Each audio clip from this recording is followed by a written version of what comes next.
How we doing? How we doing? Nice to see some people already here in chat. Hey, Mad Dog, Pat, Acid Fly, how y'all doing today? Been pretty exciting today so far today. We got some nice streams going on. I'm happy to be one of them. Sitting here just waiting for people to come on in. Let's see here. A little bit of update news. You know, we'll probably go over it a few more times, but the plan today was to do a food stream, like a food challenge stream. Unfortunately, due to shipping issues, that's gonna have to be delayed till next week because the planned food did not show up. So we will be doing that next week. It's supposed to show up tomorrow if we have no more shipping delays or anything like that. So we'll get to have fun there. Our due for the day is the Baja Cabo Citrus because I wanted orange and I haven't had it in a bit.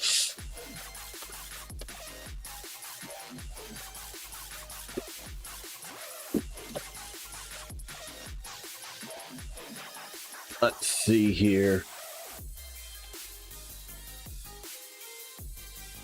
Yes, I know, Mad Dog. You wanted to sit here and see me tortured with food, but not gonna happen this time. I mean, I was expecting that to happen the first time with your Vegemite, but that ended up being delicious. I'm doing all right. Nothing too fancy to report. We did go see a pretty good movie last night. Oh, we are definitely going to be going over that movie. Just waiting for see a few more people show up here. Let me see here. How many people do we have here right now? I'm just pulling up and seeing what the video thing. Gergman, how you doing? No, Gergman, I'm fine with you not posting that image. There is not enough eye bleach to get that image out of my head. That was pretty bad. Yeah. So Gergman, I will sit here. I am very big about not giving out spoilers when I do movie reviews and everything. So I'm going to be very big about not spoiling any of the plot points or anything. So let me see here. To be fair, though, if you haven't read the book, you should go read the book.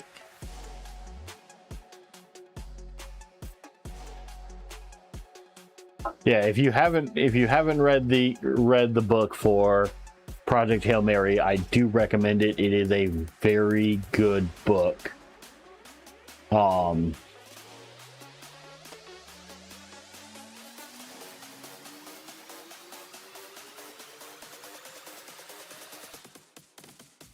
Let me see here. I'm just pulling up.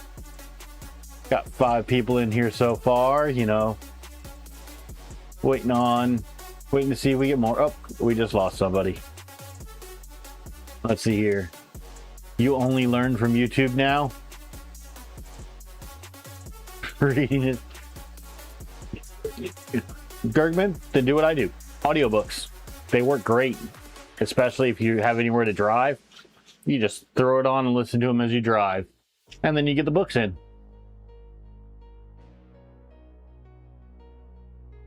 All right. Well, let's see here. Gonna give it at least one more minute for people to start going in. That'll be about 5 minutes since we actually went live talking and everything, and then we'll start going over, you know, shipping news and products and reviews and stuff like that. All right, just waiting for that 7:05 to hit. Where's my drink? Let me get my drink. Mad Dog, reading is that thing that you were supposed to have learned in primary school, but you know, you're so old, I don't know if they were teaching that in primary school.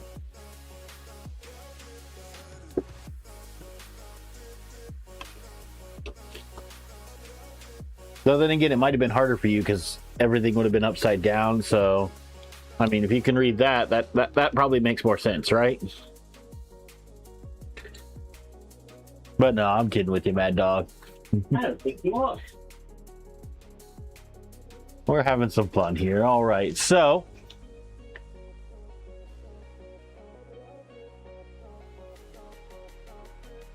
Seaboard does make a good kit, Gergman. Mad Dog bought the Seaboard 2.4 and he had fun with that. So, but we did get a package showing up to the PO box. In that, James has his own shirt, and we got a buddy cam. So last week when we were doing the build on this thing, it was, hey, if you're building a buddy cam, now's a good time to do this part. I didn't have a buddy cam. Let's see here. Down under, you can't get into the stream. That's confusing me. That is really weird, Down Under Maker.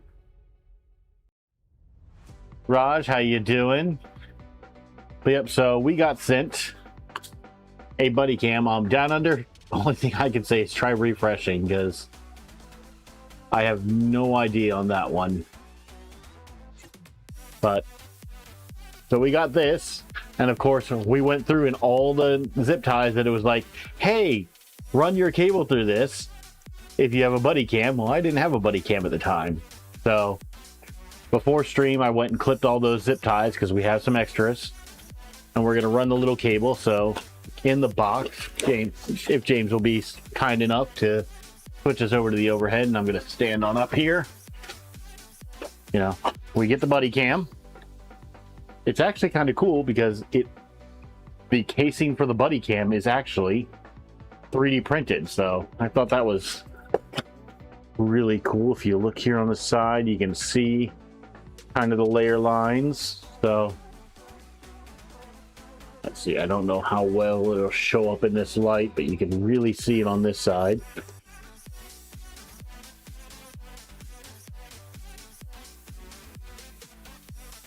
But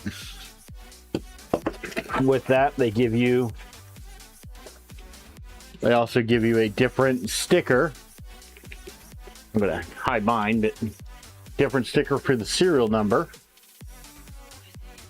to put on your Prusa, and actually a pretty good length braided USB-C to USB-C cable. Tom, how you doing? Kenneth Davis, how you doing? Welcome on in. For those that are just joining us, the food stream is not happening this week due to shipping issues. So it's supposed to be here tomorrow, of all things.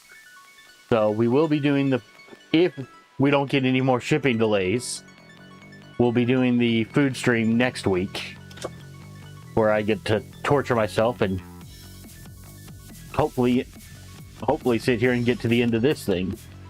So I'm going to go kind of in the reverse that they tell us to do.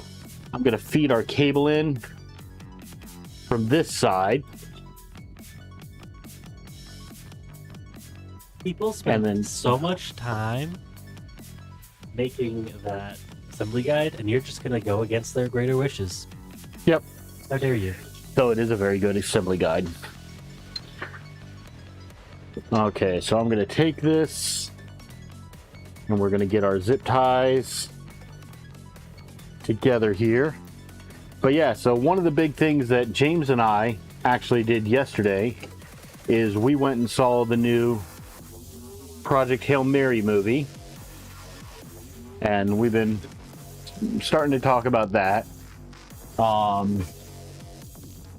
You know, going through, I don't want to give any spoilers because it is a very good movie, especially, like, we've had friends that have read the book and watched it and they liked it. And then, of course, the three of us, my partner James and I, had all read the book, and it did a very good job of sticking to the story. Not perfect, but really good. Yeah. You know, some of the stuff that they didn't stick to, you know, would be kind of hard to keep a movie going with and everything, but the rest of it was very well done. The characters we liked. The big thing we realized is we were going through like young male actors that we have nowadays that would have worked for the role, and we found that it was really hard to think of younger male actors nowadays. There's plenty of female, but the male acting pool does not seem to be as broad. I did think Andrew Garfield would have been a good fit, though. All right, so we've got our little USB-C cable up in here. So, got that done.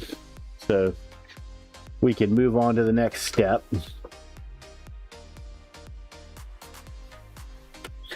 But I will say, if you are a fan of, you know, sci-fi and space movies and everything, it is worth going to see.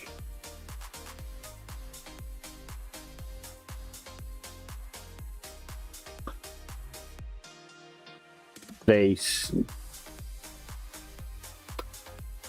A general premise without ruining and spoilers. You know, Earth has come to a critical decision. We must send someone to space, and things happen. Andy Weir is, yes, he's an amazing, you know, The Martian was another one of his, which was really well. Artemis, I've read, which is another one of his books, and it does not compare to The Martian or the Project Hail Mary. But, you know, 2 out of 3 hits is not bad. So, if you guys haven't been able to tell through all these streams, I am a very big fan of reading or audiobooks as well as Japanese animation. So I'm actually waiting right now on 2 books to come out. One by Dennis E. Taylor for the next Bobaverse book, and that one should be coming out soon. He's actually finished it, and it's gone through the editing and everything. I think they're waiting on the recording because he releases the audiobook and the physical book at the same time, but he makes sure that Ray Porter does the reading on it. And the other one is from an author called Dakota Kraut, and that is the Completionist Chronicles.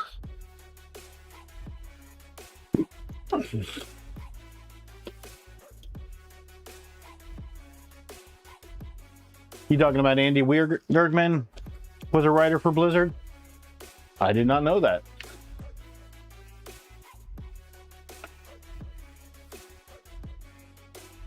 So, Down Under Maker, I am not ignoring Joe's guide. I actually went through and read it already to make sure that I was going through the right hole.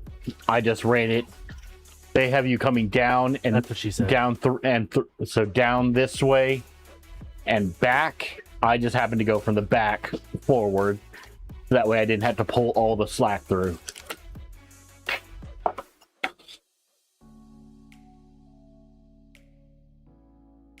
Let's see here. Warcraft 2. Warcraft 2 was a pretty good one. Now, was it the main game or the expansion? Or both?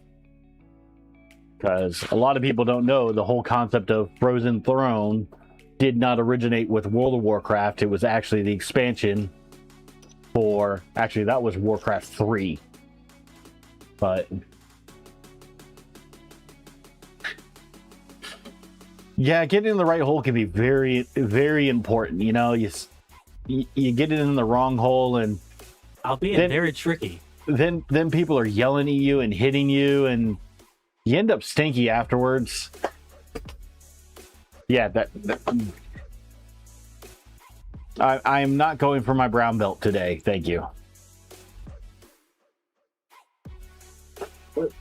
All right, so where we left off last week is we'd finished the XY assembly. And so today we get to build the next extruder. So I'm going to take our little box for the buddy, and we're going to actually take the entire printer now and move it aside. That way I get this area that I can work with you guys with, so you guys can see what I'm doing. So bear with me real quick as I move things around. Let's see here. That is... Nope, that's not going to be a good spot for that.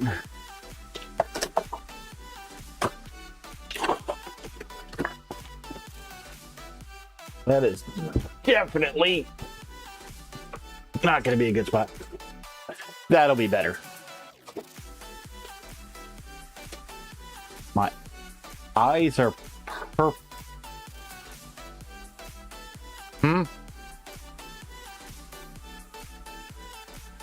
James was...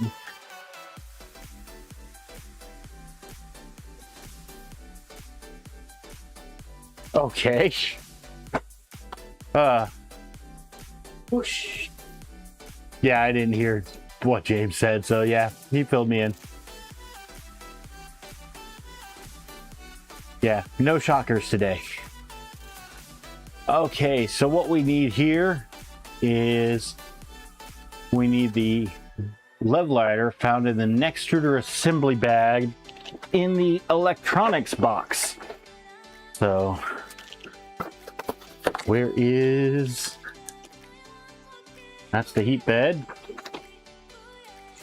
Next extruder assembly core. Yep, that would be this. So let me... I have a feeling we're going to be going more into that.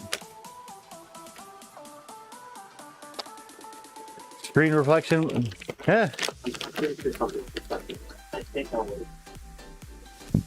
I have a feeling that I know exactly what it is, Tom, for that purple.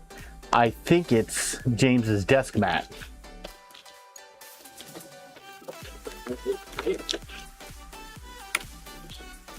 Because it's either his desk mat, the Outback koala duck, or his cup. But those are the purple things. James is sitting here trying to...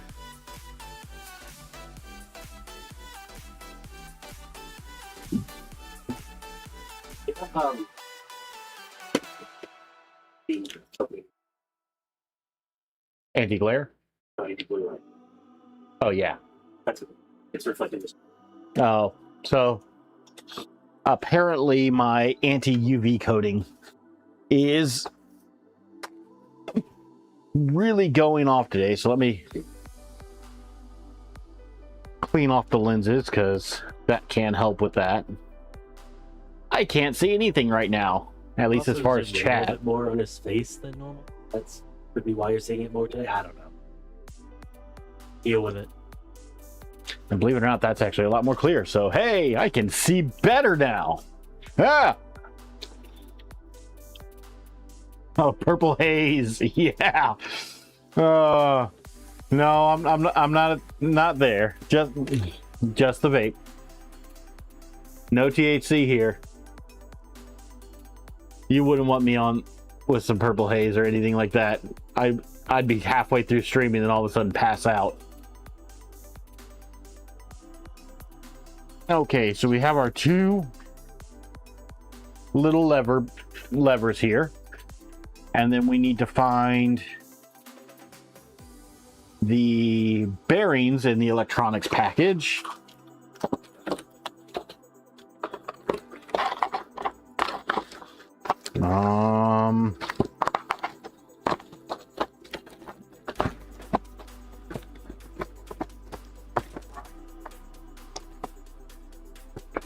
Is it actually in the electronics box?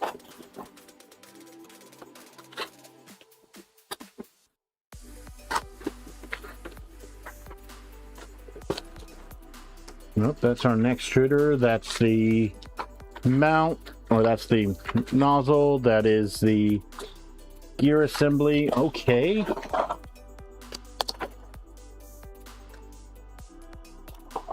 Where, oh, where Has your little dog gone? did these Where 693 where bearings go? could he be? Insulating spacers, magnets, collets. No, there's no bearings in there.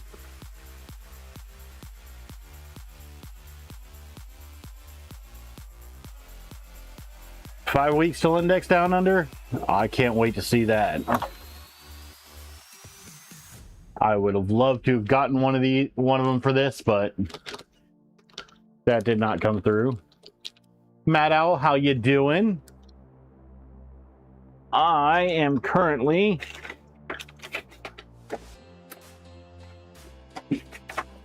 trying to find bearings. That is for the 2.4.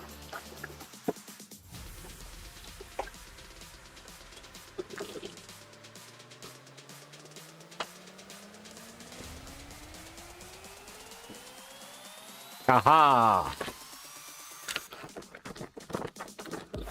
Maybe if you stop throwing stuff on the ground. Didn't do it on purpose.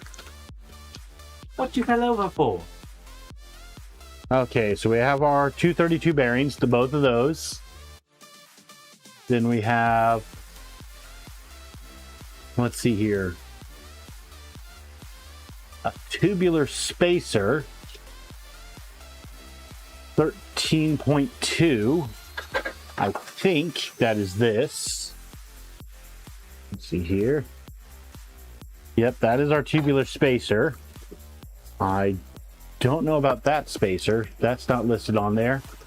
But then we need two short little pins.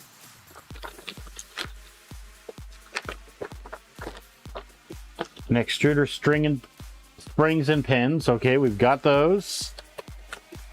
We're going to move that up there. And then, oh, what was that screw? That screw is an M3x6 screw, and I think that is right here, M3x6. Okay. Yeah, someday we'll all eventually get our index. Today is not that day, but someday we will. Okay, so I need to grab out the two tiny bearings. I'm gonna put this spacer back in here because I know I'm gonna need that eventually because it says it's for the next extruder assembly. Let's see here. Based on what we're told, earliest the retail sales for upgrade will start is end of May, but they also said May, June. Yeah, I was sitting here going through Bondtech's site the other day and I was so upset because, you know, there was a whole banner on there of click here to place your order. You click there and there is nothing on the site. I'm like, why are you teasing me like this? Okay, so it wants me to place the two bearings in, and then we're going to grab the pins, these tiny, tiny little pins, and hope to God not to drop them on the floor, because then they'll be lost forever. And those are going to go through our bearings into the printed part, and thankfully they cannot, they did it smart and they made it so you can push them in, but the hole does not go all the way through. And then we're going to take and seal it up.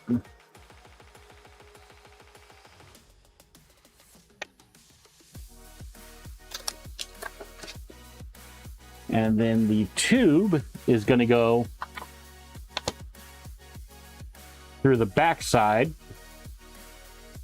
of it. Har har. Let's see here. You need a couple of months to build your trident. Daughters, you're in your... Well, congratulations to the travel team for starting up again. Those are always fun things to do. I remember when I was playing sports and got to do that. Back when I could play sports. I'm too fat now.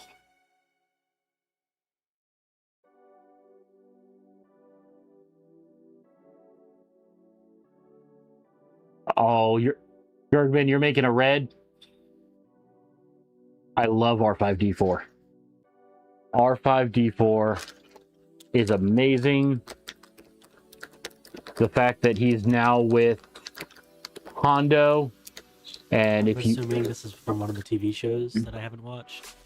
Actually, no, it's from episode 4. R5D4 was in there. For those that don't know who R5D4 is, the astromech that sat here and blew his motivator to keep C-3PO and R2 together is R5D4, the one that had the bad motivator. And eventually he showed back up in Mandalorian, and now Hondo Onaka has him. And in fact, if you go to Disney, they have renamed him to R5P8 or PR8 for R5 Pirate.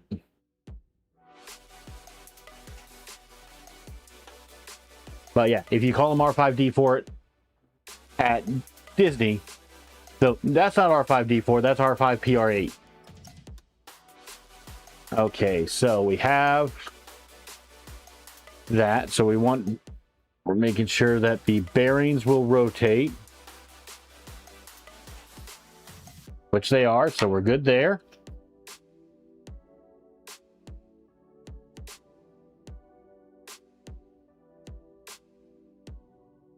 Now, they say to push this in so that the bottom side is flush, but I'll be 100% honest, it just kind of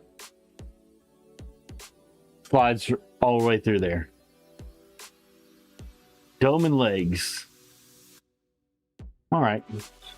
Jurgman, having a bunch of projects is never a bad thing. It means you always have something to do. So what we're going to do is we're going to grab the PG assembly adapter,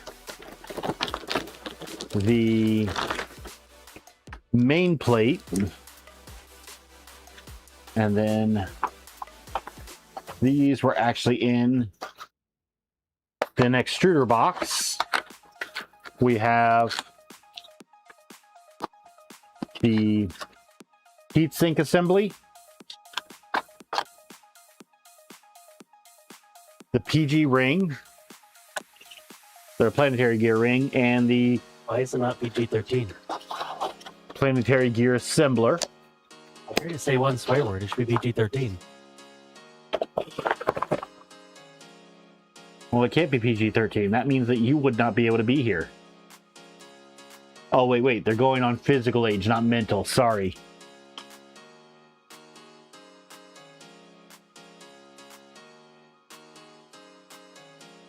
Yeah. They're going on physical age, not mental age. I was gonna say, if it was PG-13, I don't think any of us could be here if they were going on mental age.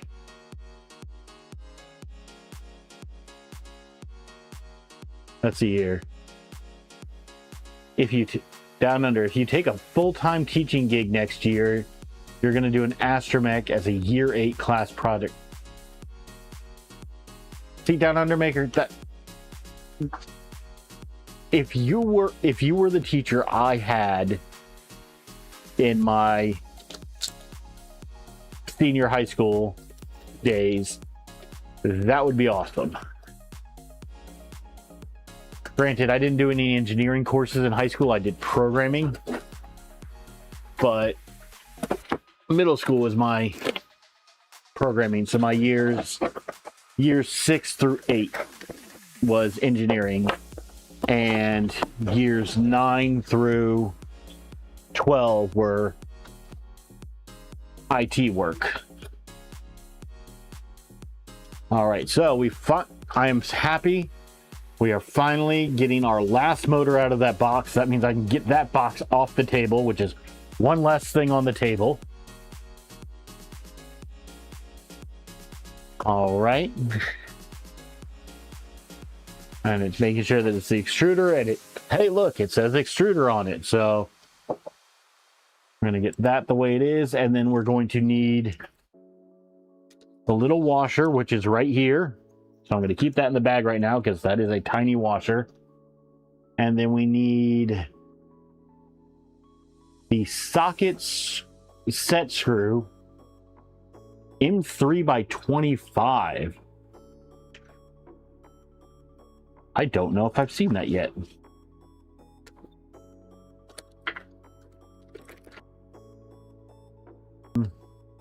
And Tom, you chose horse, right? Of course, it's the correct answer.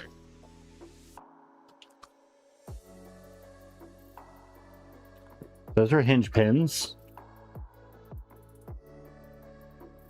A 25 millimeter M3 set screw.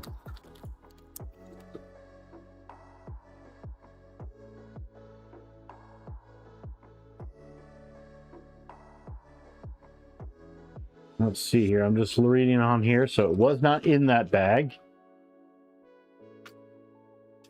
Fasteners for this one. M3 by 25 socket set screw. Here it is. It should be in this bag.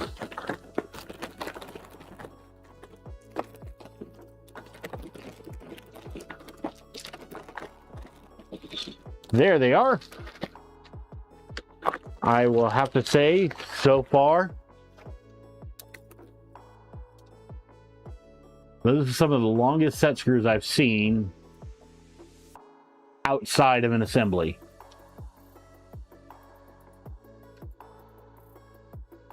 Yeah, Down Under Maker, your students are some of the luckiest students out there.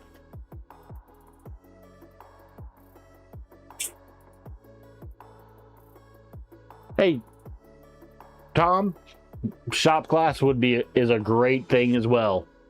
Our shop class, we had woodworking, metalworking, and we actually had a CNC course at my high school.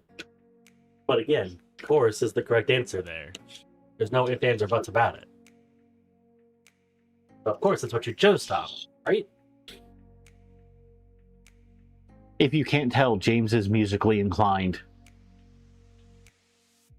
Okay, so we're going to take and rotate this. And we need to grab that little washer, or as they call it, a spacer. And this thing is a very thin spacer. It's a 0.1.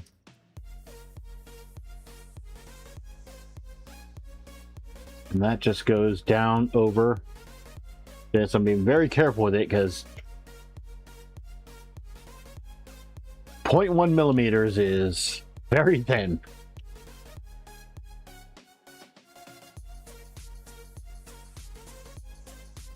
Except I can't imagine anyone calling you sir. I don't believe you. See, but the funny thing is when they're asking him that and they're calling him sir, I'm just picturing Oliver Twist with, "Please, sir, can we have some more?" Except instead of the really, really bad English accent, in an Australian one.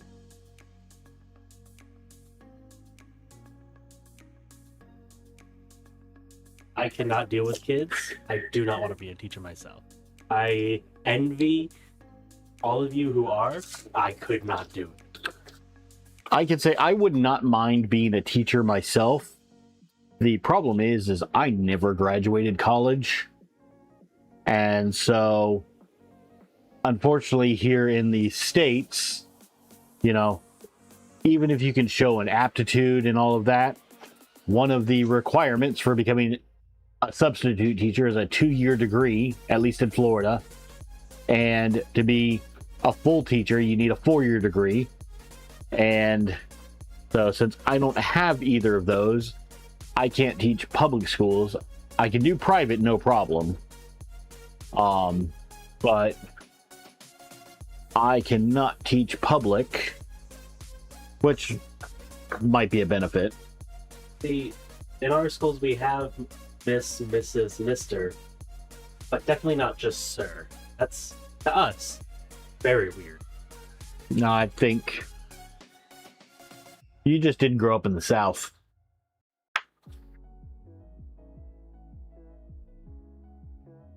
Let's see here. So, I also just grew up in the 2000s. That too.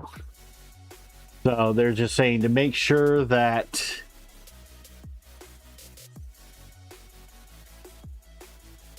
the heatsink cables must be on the right side. So they are on the right side. The motor cable facing up. Okay. So yes, it wants us to put it together like so. Double check that they're oriented like so. I mean, kind of only one way to orient them, so. Yep, that is correct. So place the heat sink on here, and then we're going to grab our little printed part. And the printed part, go here. One of these screws has a notch in it. It's wanting to make sure that that notch is right down here in this corner. Let's see here. 4 degrees, including a master's of teaching, a big student debt. Yeah. I sat here and started going to college. School learning was never the way that I learned, if that makes sense. It was not the correct learning environment for me. And so college just did not, it wasn't that it was hard, it was just not something that was my cup of tea. And so I just went out into the field, and the funny thing is I'm making more now without a degree than a starting teacher does in Florida with a 4-year degree.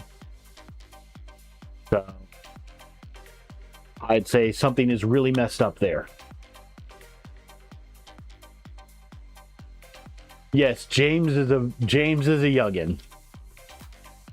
There is a definite generational gap between myself and James. Not sure what you mean. I'm 74 years old.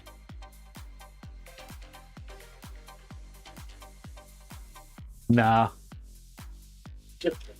Nah.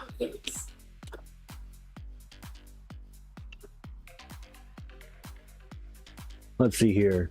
Bergman, your wife has a BA in math and a minor in physics and theater. Your wife sounds awesome. A master's in college counseling and teaches computer science in her high school. Yeah. It's funny that there's all these people with these degrees. Like I sit here and know a guy that he has a doctorate. But it's for some weird field that nobody wants to hire for. So he's a general manager at a McDonald's, because all the other jobs of his minors, it's, well, you're too overqualified, so he can't get a job there. So he's working at McDonald's because he's too qualified. They don't want to pay him for that. Yeah.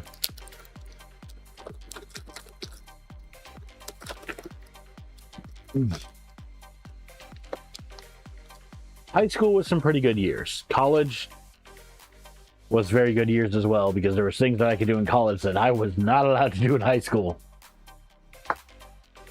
Okay, so what this is saying is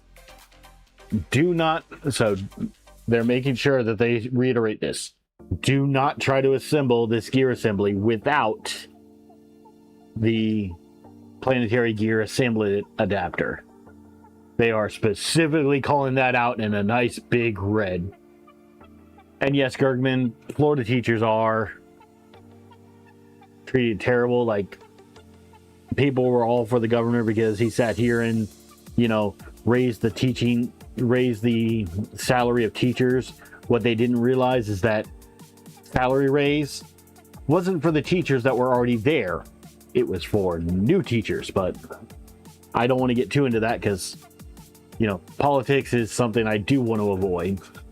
I was always told in high school, hey, you're going to miss these years. It's been quite a few years since then. I still don't miss high school. Not one bit. I don't know what they were smoking. Okay, so what it is telling me is, note there's a chamfer on one side of this planetary gear ring.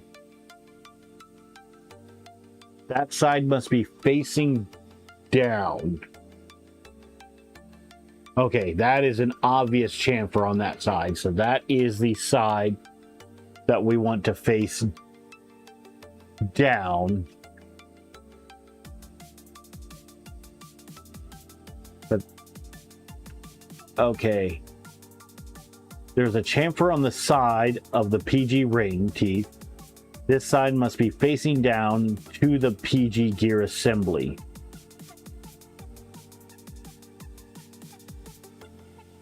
We're going to go this way because that has it facing down. And if we put this PG gear assembly in like so, it's technically facing away from it.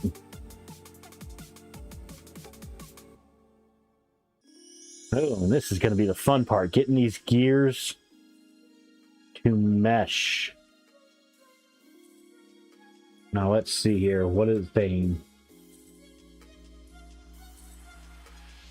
Grasp the entire assembly in one hand so it can be rotated with the ring. With the other, slide the PG ring into the assembly in a wobbling motion. So there we go. We've got that in. Now I'm just going to kind of hold it like this. Yeah, it was just kind of a little wiggle.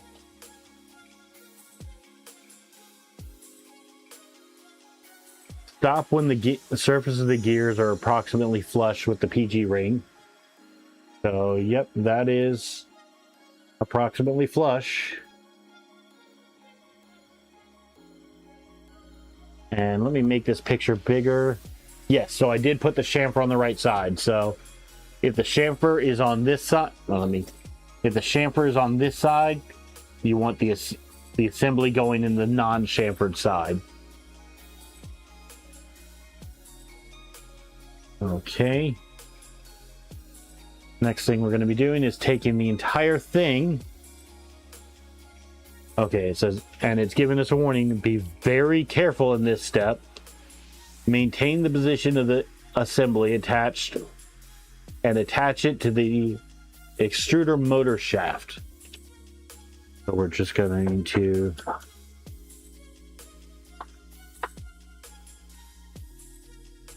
nope, that fell down a bit, so we're gonna wiggle this thing again.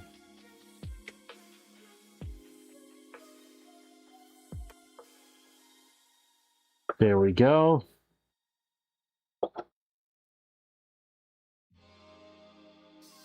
And then what they're saying is very gently and freely rotate the whole PG assembly until it drops down so there is no gap. Just like so. So we have that drop down. We just kind of rotated a bit until those gears meshed and allowed it to fall.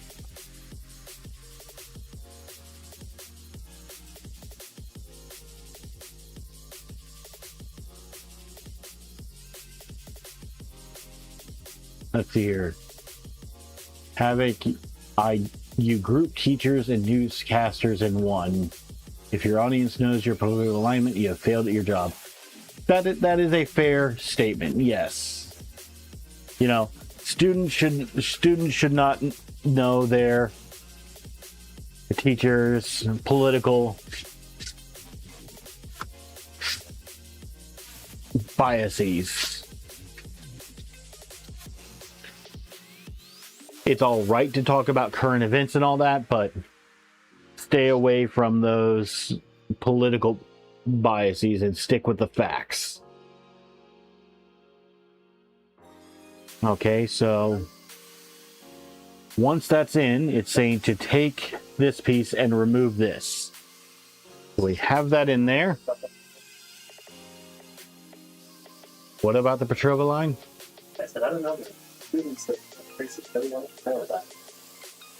Yeah, but Petrova line wasn't really political. That was scientific. Okay.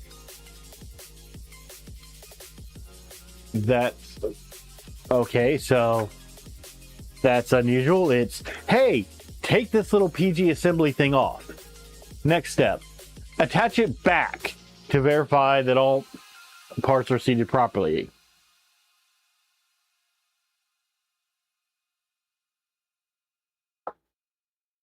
Okay, we're back in. And then it's saying to rotate.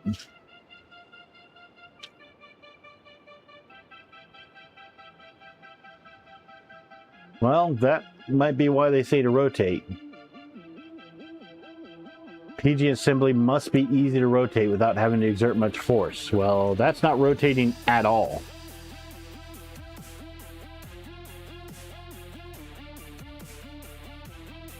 So something is not meshing proper.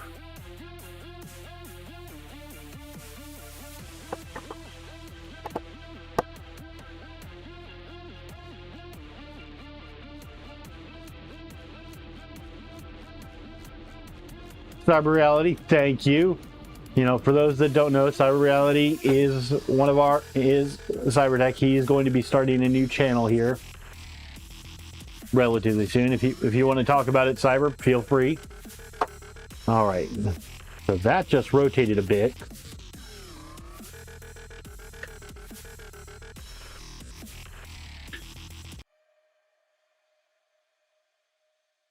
And I can't tell if this is not.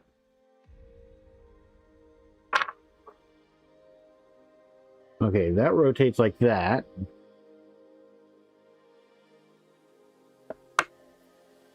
So I have that. That rotates no problem with the entire thing. But what we're not getting is rotation within the planetary. So just as the assembly, yeah. You assemble. Yeah. So this is not rotating without the rest not rotating. So I'm going to pull this back off here real quick. And we are going to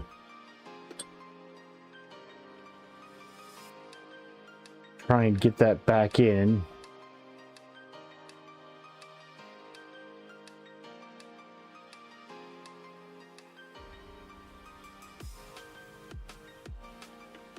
And I'm going to try to get that to rotate when it's not even on the piece.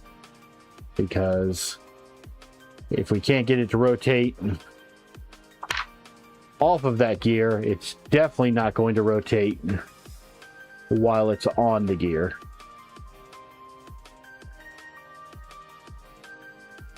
Okay.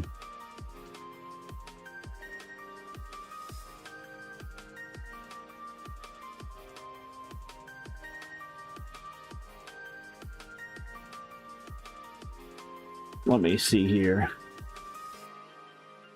Just don't sit and rotate. Yeah. We already said we weren't going for the brown belt, Tom. Okay.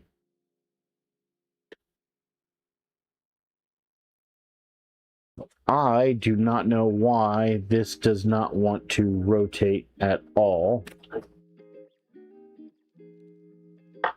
What was that, James? So it says rotate with the PG assembly adapter. The PG assembly must be easy to rotate. It doesn't say about inside. Because when you take that piece, Doesn't say it. This piece is the PG assembly. No, but this is rotate, James. I'll show you here. See the little gears here? These little gears need to rotate within this housing. Not really. Yes. Yeah. So let me see. Yeah, sure.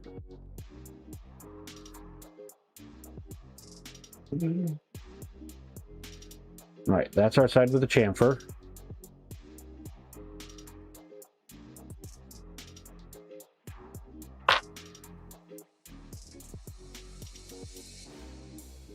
Well, I think I figured out why it's not rotating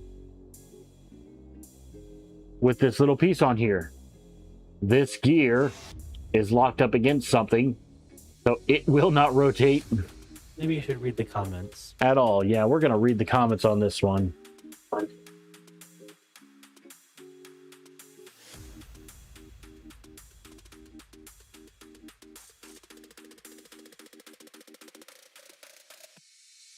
Yeah.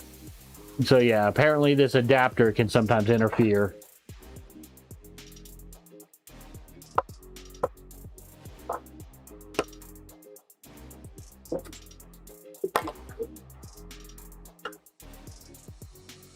Because yeah, I can definitely say on mine, the adapter is making it so one of those gears will not move while it's in the adapter.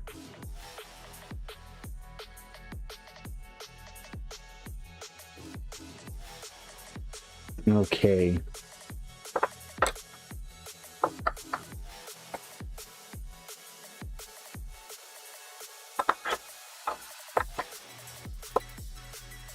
There we go.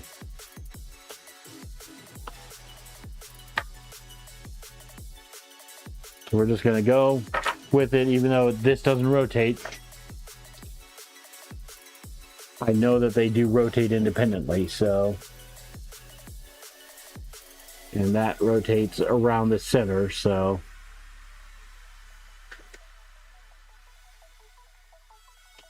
Gonna remove. Ensure that the PG assembly is not sticking out above the PG ring, which it's not. It should be positioned lower than the level of the PG ring surface or at the same level. And then ensure that there is no gap, which there is not a gap. Good. Next, we're going to take our little arm, and that is going to slide into where that little cutout was. Light Protect, I believe lube is going to be a thing on this. If you want lube, stay tuned, you'll see lube.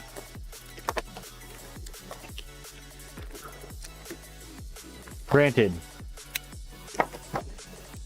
you know, what does your partner think about you going out and seeking lube? Secure both parts with this. Do not over tighten the screw. The screw protrudes from the ring after we tighten it. So I'm going to get that in like so. And is that a 2 millimeter? No, that is a 1.5. Yes.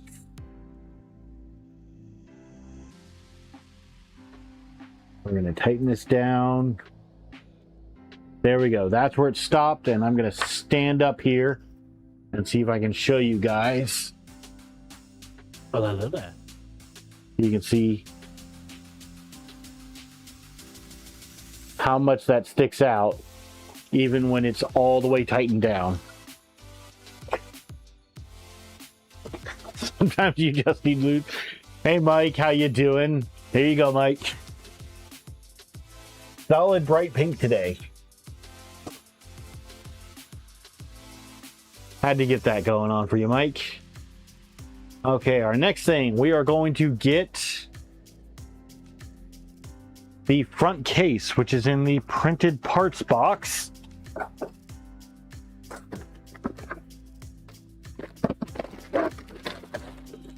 Let's see here. That is for the screen. There it is.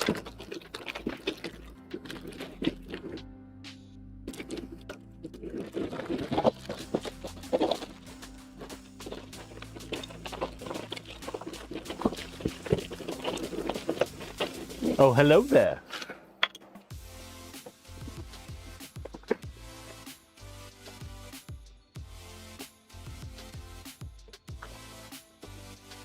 Okay.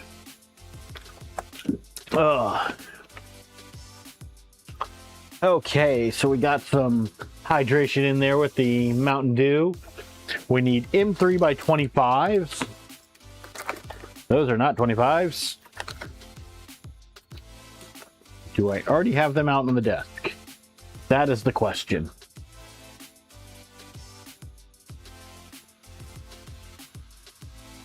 They're not in that bag.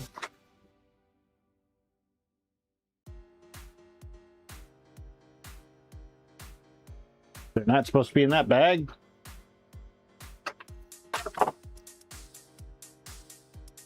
That is not them.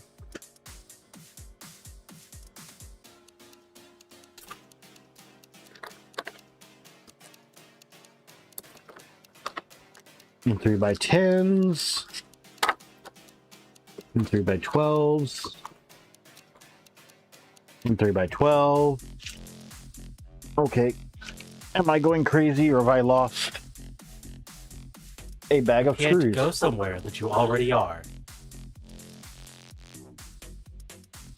Touche.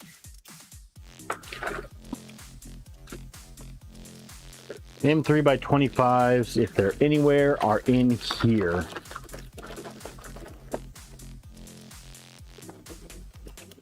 M3 by 25s. Okay. And Tom, ask and you shall receive. Luke. Let's see here. A friend and a fellow author created a video on why Star Wars, Harry Potter, and Stranger Things are the exact same authority. How you doing, Nomad's Galaxy? Prusa has entered chat. Oh, come on, Down Undermaker. I'm not that bad. We're having fun with this. Debatable. All right. And then it wants paper towels to wipe grease from my hands. But I'm going to go with the next option of nitrile gloves to keep the grease off my hands.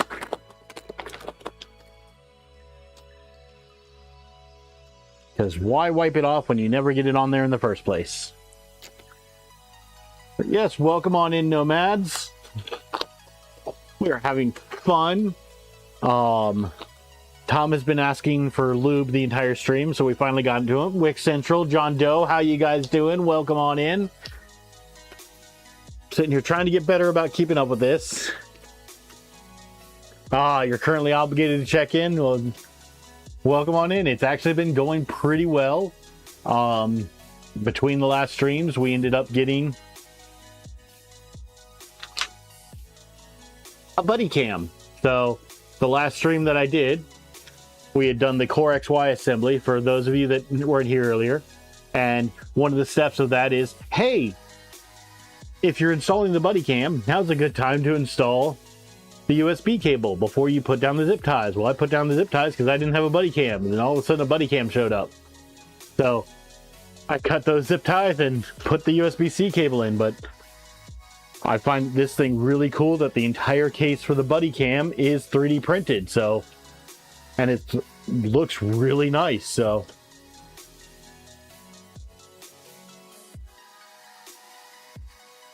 oh, it's Nomads. The build is quite involved, but I got to give Prusa credit. Very, very good. instructions. All right, so we are going to take our lube and put some lube on all of this gearing.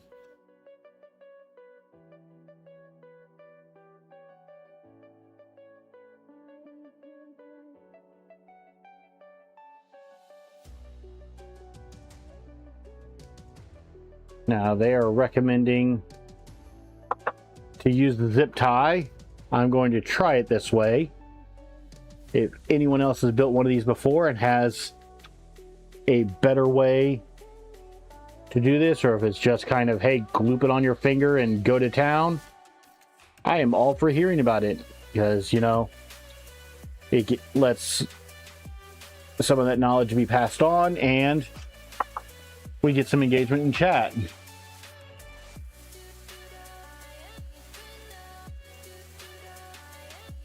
Let's see here.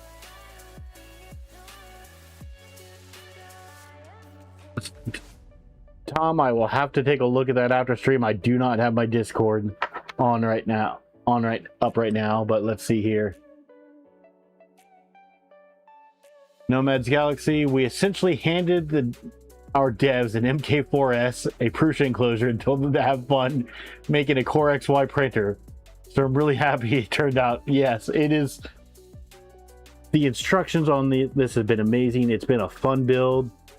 You know, at first, when I built the XY assembly, you know, after I was done, I was worried about, like, hey, I didn't see a step about tensioning the belts or anything. I was worried because of how loose they were, but I went through before stream. I actually pulled in those idlers, and oh yeah, that'll pull in enough slack to sit here and make sure that I can get good tension on those belts.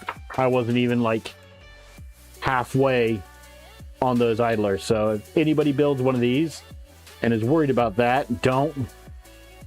Those idler tensioners have a lot of room to move around.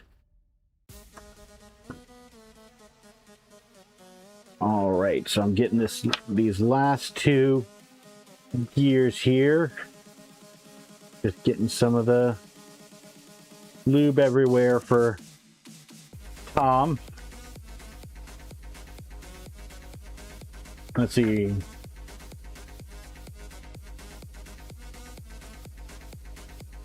Oh, Tom, you're mentioning one of my favorite subjects of penguins. I might have to stop. I might have to hold up the stream to go take a look at a penguin.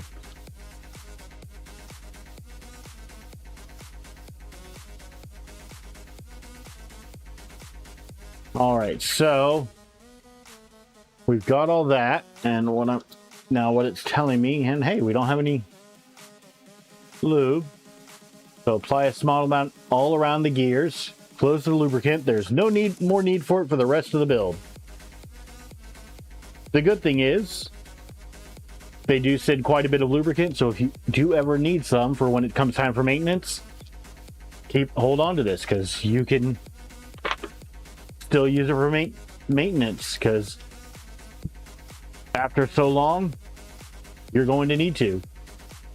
Okay, so it wants us to make sure that on the brass part of the assembly, we don't have any spare lube. So I'm going to grab one of our lint-free shop towels and just kind of go through here and make sure we don't have anything kind of sticking up and greasing up where it shouldn't be.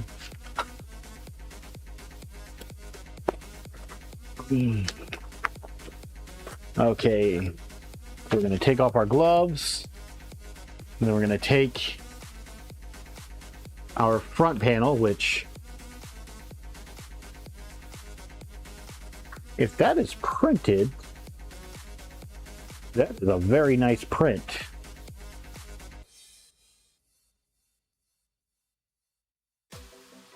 I cannot. No, I think that's injection molded. Yeah, that's definitely injection molded.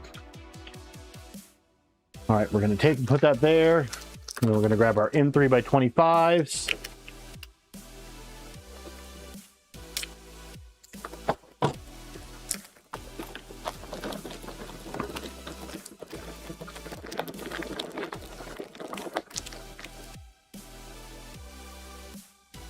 Oh. Down under though, when you get your index, I cannot wait to see you put that on your printer. That is going to be awesome. For those that haven't, you know, after the stream, Down Under Maker here is one of our fellow streamers. You know, go hop on his channel, give him a subscribe. You know, Cyber Reality in here is going to be a new streamer, and he's going to be doing some stuff soon. So I'd go to subscribe to him. All right, so we're just getting these in here, and it's telling us not to tighten those completely. So I'm just kind of getting them in there so that they hold everything together. Let's see here.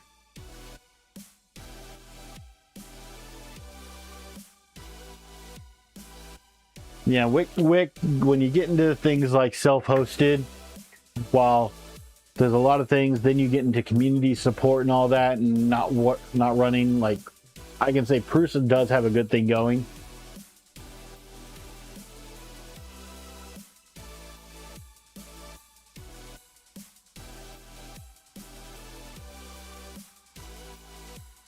It was a mission to get that pre-order done. Well, from everything we've been seeing, it sounds like it'll be worth it in the end. Okay, so we need our 2 idler swivelers and the idler nut, which is what's remaining in the Nextruder Assembly Core One bag. So that goes... I missed the garbage can. We need...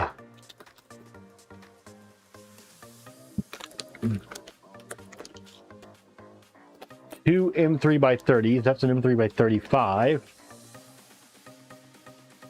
Kirkman, that's exactly why we're here. Because if we weren't, none of these projects would ever get done. Yeah. I will say plans have been set up to talk about things like that, so I'm not going to go too into detail because I don't want to ruin things. But yeah, there is definite reasons why I stream. And why James is here with me. All right, so we need 2 M3 by 30s. Or am I? We need 2 M3 by 20 RTs. Which are those still... Do I have those out here, or are those still in one of the bags? Well, they're definitely not in that bag. M3 by 20 RT should be in this bag.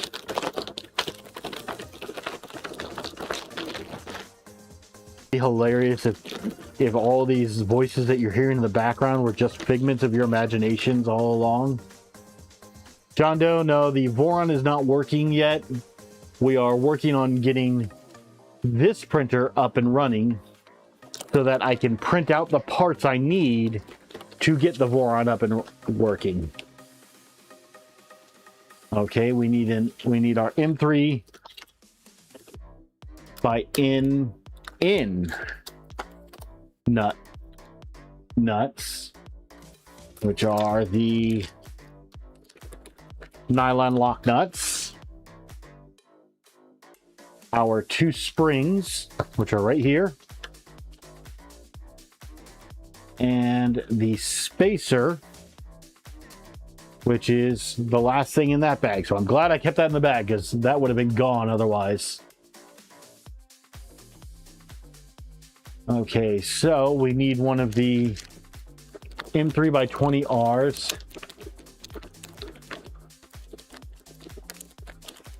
Let's see here. The constant pushback and them still using a hamster in a wheel to run their WordPress server. Or short-sighted unbox. Yeah, WordPress is, in theory, it's a great thing. In practice, not so much.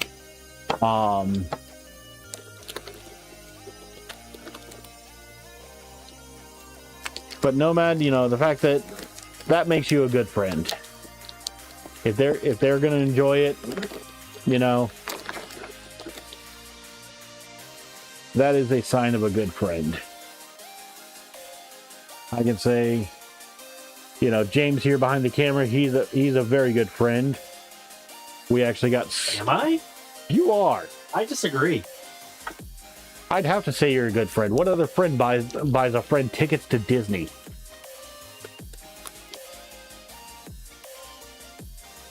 Then again, I blame it on James that we spent every weekend for an entire year at the Disney park.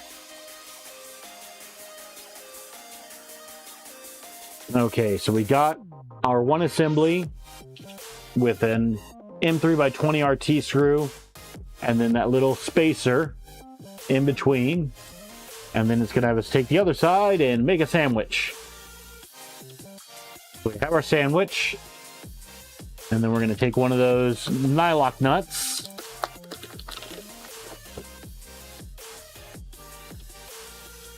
and close off the sandwich.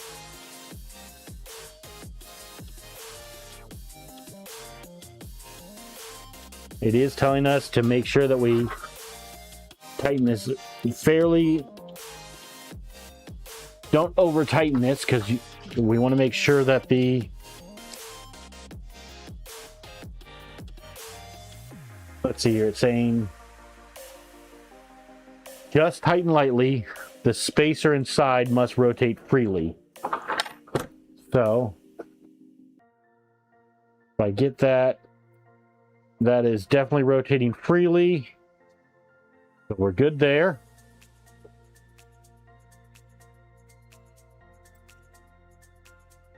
Let's see here. Yeah, when, you know, sometimes you do that pre-order, you can't get it. That's actually, and then you give it to a friend. That's actually how I got my Star Wars The Old Republic. I had a friend that ordered it. He wasn't going to be able to get it for himself, so I sat here and paid him for what he put into it, and just paid the rest, and I got it myself. Now, Nomad, that I am really jealous of. That signature oak looks really nice. Let's see here. Considering what those kids had gone through to be putting... Let's see here. You took two kids to foster kids to Disney 20 years ago. Oh yeah, I can say if you ever get a chance to bring a young child, or a child that has not grown up and with the greatest of environments to Disney, it is worth it. Just the look on their faces is amazing.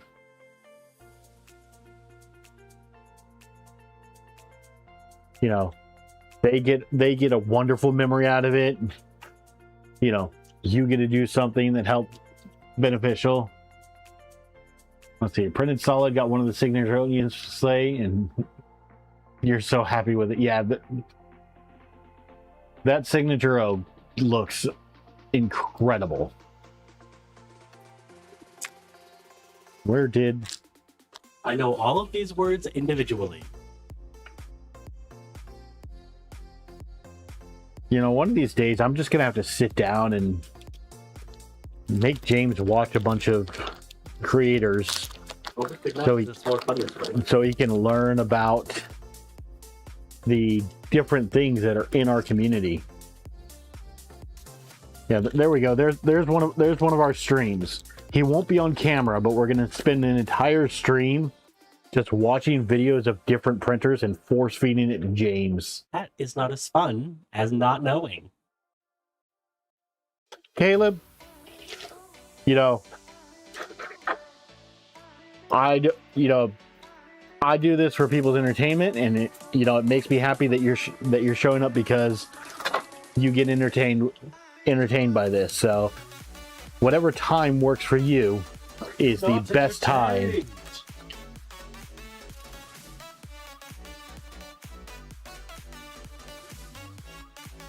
All right, I'm just tightening this down a bit so that way, at least, while it's not snug, there's no real gap between the printed part and the nut.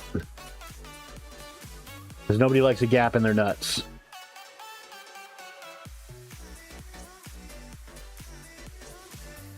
All right, and that rotates nice and freely.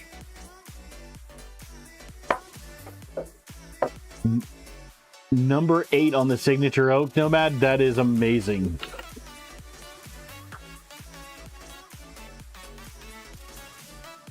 All right, and again, it says don't over tighten that nut because you want it to be able to rotate freely. All right, now we're going to grab our M3 by 30s. Am I going? That's M3 by 25. There they are. What was I say? I was pretty sure I grabbed the M3 by 30s. And then our 2 springs. Let's see here.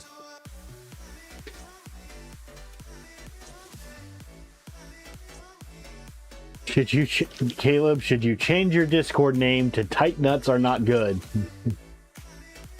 That is up to you. You know, I have a feeling that those 2 comments were unrelated, but it's funnier this way. Peak comedy. Yep.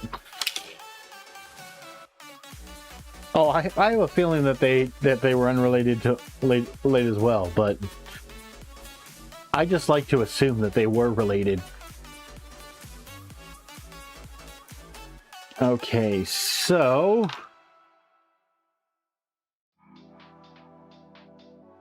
we are going to take the 2 of these, and they kind of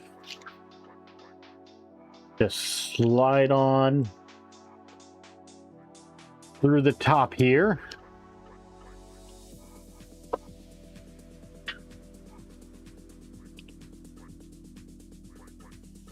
Let's see here. Better than unfiltered hot dog water. Please do it, Down Under Maker. Please, I beg of you. Oh. Yes, Down Under. You definitely. Yep.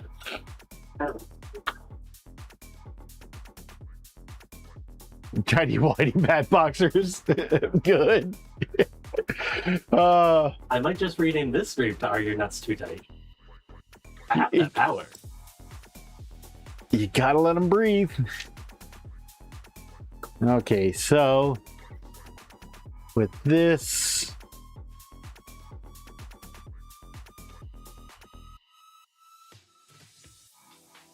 looks like we're gonna screw into this little locking arm.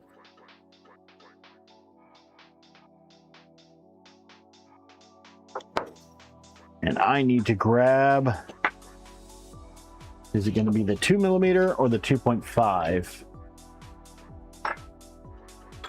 Oh, I found my 2.5 first, so is that the right size? It is. So what it's saying is to tighten these screws until they are flush with the outside. Already. I think at that point, you should go to the doctors. Now, are they past due or past blue? Hey, LTX, how you doing? I mean, I guess if they're past blue, they're definitely past due.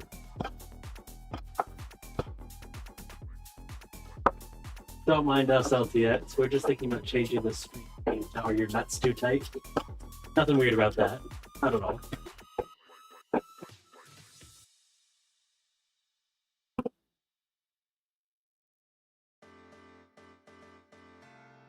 All right, so I've got those screwed in, so they're nice and flush with the end there. And now we get to grab our thermistor, which is found in the Nextruder and heat bed heatsink box located inside. So I'm guessing it's this box that's in here.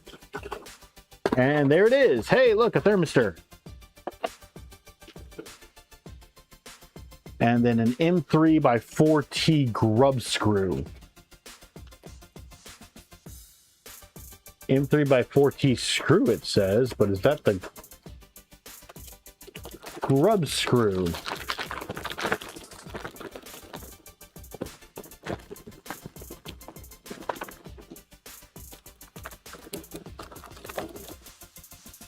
That would be the grub screw. Name updated. Okay. I'm definitely gonna have to check my Discord after stream.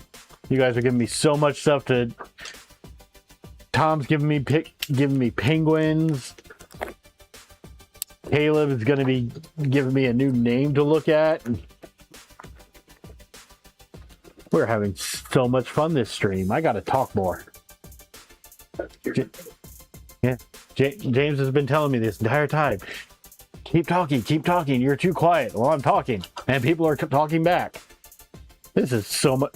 I will say, It's almost like conversations need to be more than one-sided. yeah.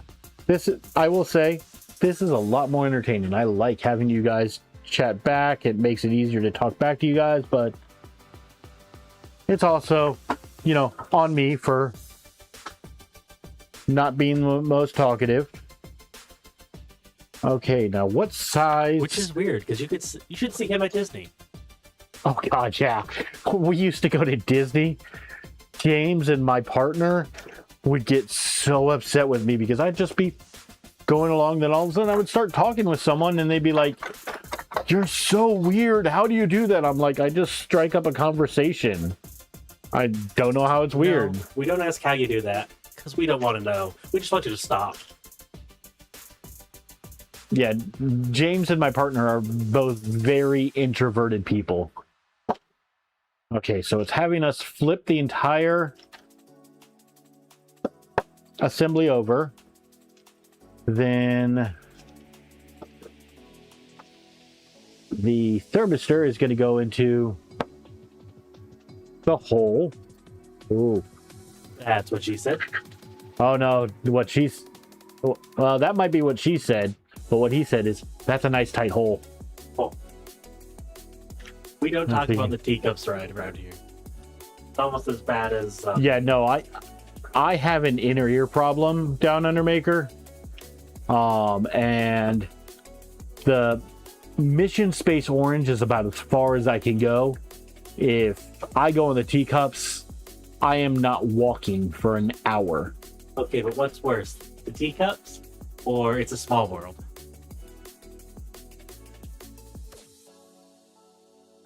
You're asking the hard questions today.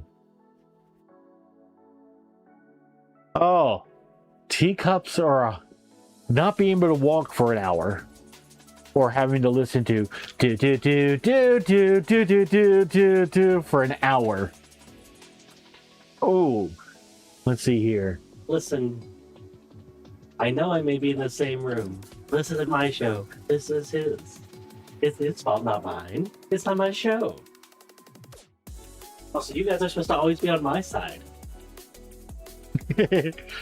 Let's see here. On the extruder side, make sure fit the thermistor into the hole, and they are showing. So the thermistor does have kind of a sidedness, and so let me stand up here. You can see how it's closer to one side than the other. They're saying, or at least on the picture, they're showing to have the cables closer to this side. So I'm going to rotate this thing 180 degrees from the way that I had it. Now, yep, and you just kind of push it in all the way. It's chamfered in a way that it will not let it go through. And then we're going to tighten the set screw. Now that is a combination. Celestial Warlock Librarian.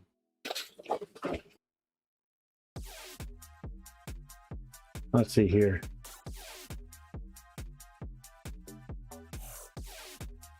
Bergman, believe it or not, the one that I didn't do a bard with a charisma, with a plus 20 charisma.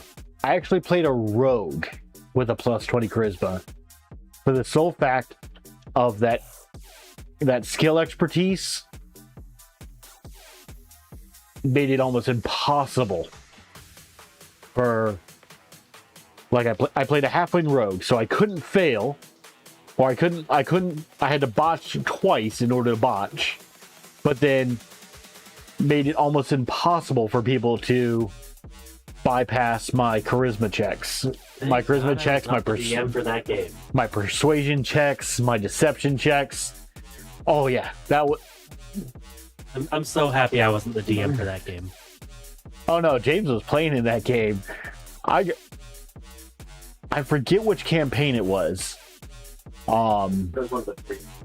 No, it was one of the pre-release ones, but we went up against the Goblin King, and the Goblin King had, Kranko, and he sat here and had this mechanical thing. Well, the whole thing of it is, we were supposed to go in there and, kill the Goblin King and do all that stuff. Well, I ended up talking him down and taking over the entire Goblin Nation. So, I think I ended up with a better deal than intended. To be fair, though, that is what makes D&D so much fun. Is when you have so many things planned out, either as the DM or, you playing against the DM, and then just not doing any of it. But yeah, no. Controlling my own Goblin Nation to do whatever I wanted. That campaign did not go the way the DM was expecting. Okay, so I know I had this in a bag. So that's very different, though. Like, I also work where I have to talk to customers all the time. Like, I can talk to customers just fine. It's very different when it's not in a work situation. Yeah, you put him out in public and no. You put him with, hey, he's expected to be there, he's fine talking.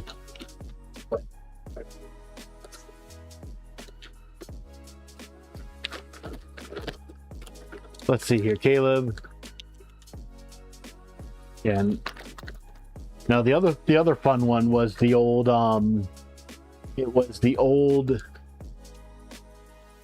oh god. Warforged when they were in Errata, because they did not need to sleep, they did not get exhaustion from not sleeping, and so they made a perfect coffee lock. So you could have unlimited spell slots with that coffee lock as long as you never took a long rest. Which they never needed to take a long rest, so that one was kind of broken. Okay, so we need some M3x10s. Let me find my M3x10s. That is the one thing about having Penguin in your campaign is he doesn't play the story, he plays to break the game. No, it's very upsetting. I play for story sometimes. I don't believe you. Just because I brought an artificer into your game with a nuke at level 3. When did I ever release the nuke?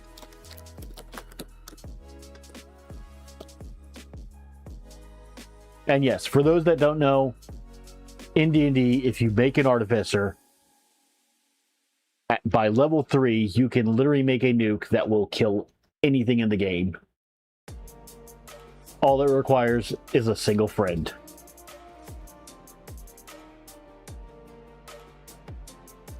And a DM to allow it. No, that's a core mechanic. Okay, so what they're telling us to do is we're going to be grabbing our printer back over here. So I'm going to move the next extruder over.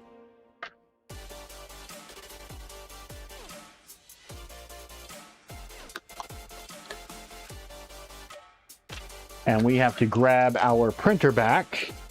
It's telling us to put a box over the bed so that nothing can fall on it. Let me see what the best way for you guys to get a view of what I'm doing is going to be. Let's see here. We have not watched Den of Drake. All right. Yep, you guys can see that there. So, just because it's what they show, I'm going to take a filament box and put that on the bed.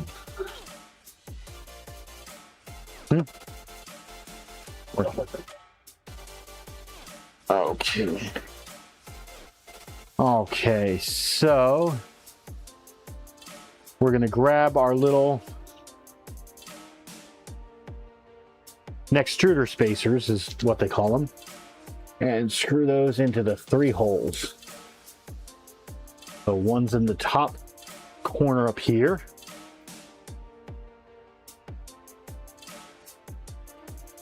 One goes in the bottom corner. Nope. Not the bottom corner. Just up from the bottom corner. But down under, if it's D&D based, we will have to go and watch it. We've been watching, believe it or not, we also haven't watched Stranger Things. So, but we have been going through and watching all of Critical Role, both the animated series they've made and the campaigns. Who's this we you're speaking of? I was watching Critical Role before you. Yeah, when's the last time you watched it? A month ago. Uh-huh, sure.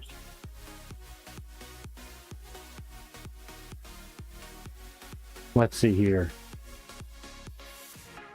So now we're going to grab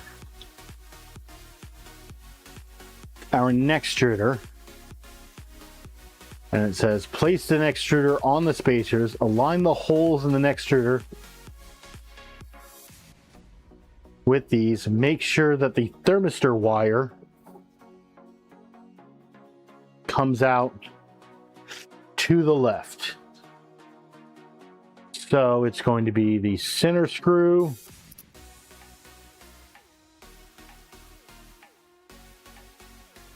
and the left and right screws. So where's my 2.5?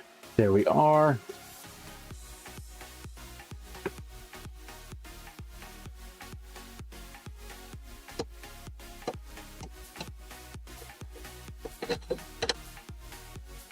That a bit tight, so now that holds it on. And it says, do not over tighten these. So once again, you are kind of going into plastic here.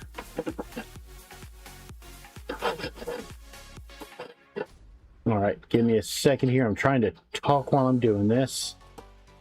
So let me see here. But yep, so anime, D&D, books.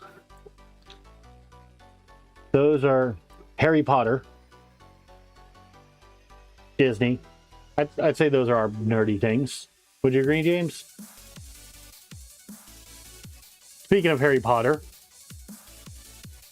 today is Gryffindor Pride Day. So for all you Gryffindors out there, happy Pride Day. Ravenclaw's better, but you go Gryffindor.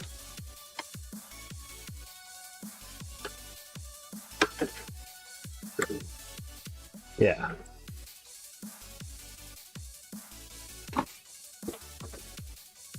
Okay, so we've got those 3 cables in. Now let me grab a drink.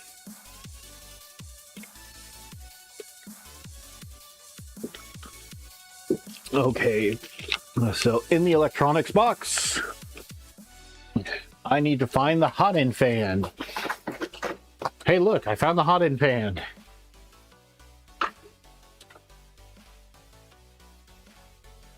Then we need the hot end cable clip, which is in the printed parts box.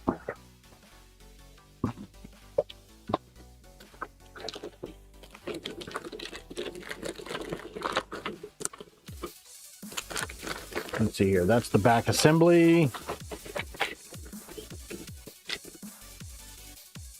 Let's see here. Print head cover, fan shroud, Bowden bend, front case main cable clip.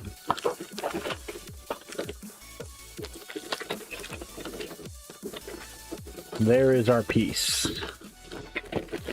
So hot end cable clip. Yep, that does list it on there. So there's our hot end cable clip.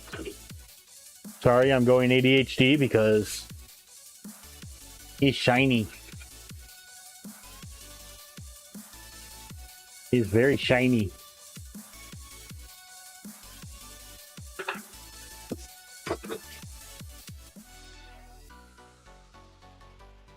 Okay, we're gonna get those off the table, and we need to find M3 by 4 RTs.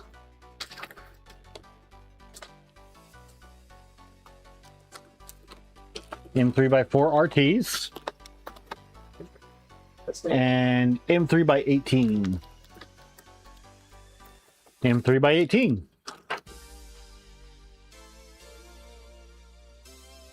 Okay, so this is saying attach the hot end fan onto the heat sink.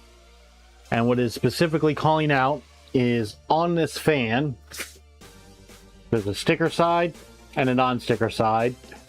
You want the sticker side to be on, actually against the metal heatsink assembly, or as they call it. Yeah. So with two M3 by 18 screws,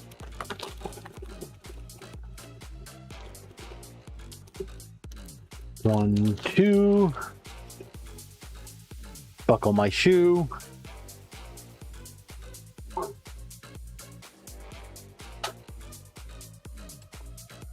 Okay, and then it's also calling out that the cable should be on this lower end right here. And it's just giving you a warning as well to tighten them firmly, but do not do the oh no, it's Mike method of tightening them till you hear the crack.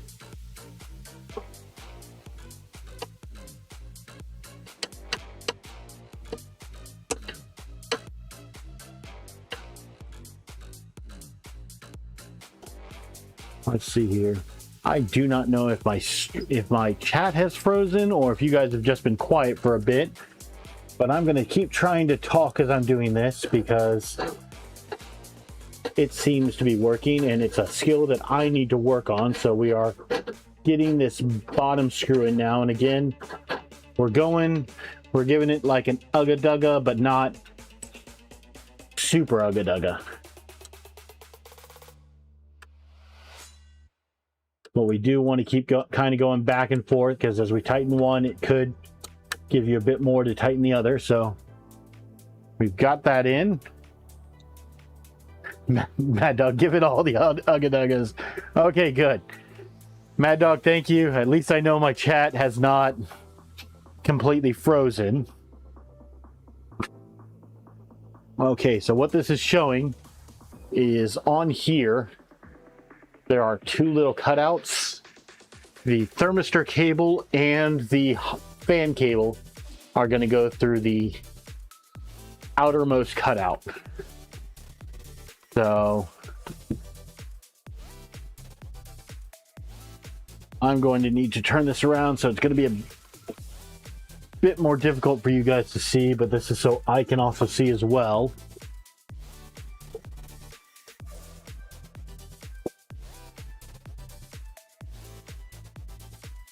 Let me get the cables into said cutout.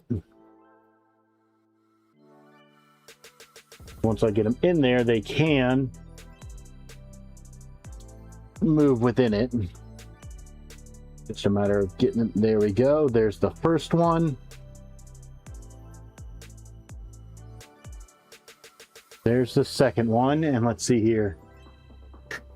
Impact driver, don't be scared. You're respooling the KB3D Ambrosia ASA filament. I don't know how mine came. James, the orange filament there in the green box. Can you tell me if that's on a cardboard spool or not? All the way. It's all the way over there. It's so far. You really want me to stand up right now? James apparently won't walk 5 feet. It's not about the walking, it's about the standing. Oh, I apologize. James doesn't want to stand.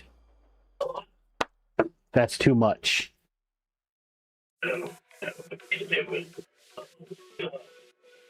You're ready. Let's go. Okay. So I do apologize. Okay, so yeah, apparently mine came on a cardboard spool too, so.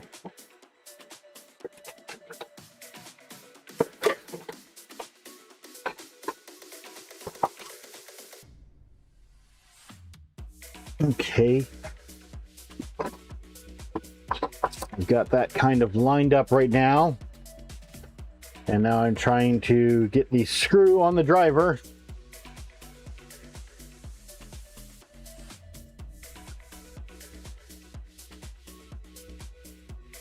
See here.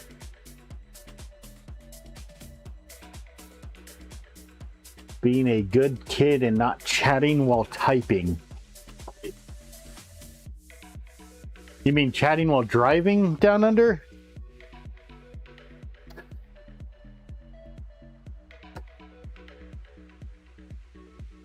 I was gonna say.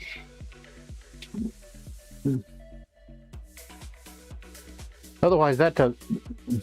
Unless you're talking to somebody, then that can make a bit more sense. Okay, so our 2 cables are up there. We've got that in there, and it is very tight in there, very tightly pushed into the side there. That's what she said.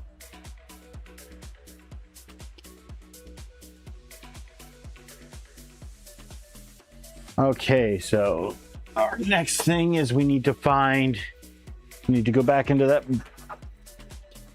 bag that we've been in, and we need the print head cover, which is that one.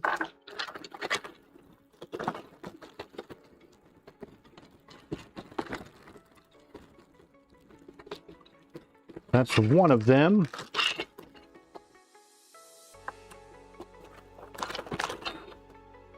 No, that's not it.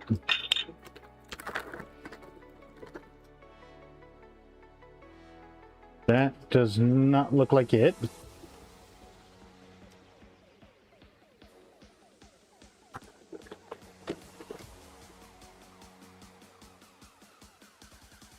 Okay, well, that's one of the pieces. Is the other one in another bag by chance? Because there was another. This is a Core XY assembly 2 of 2.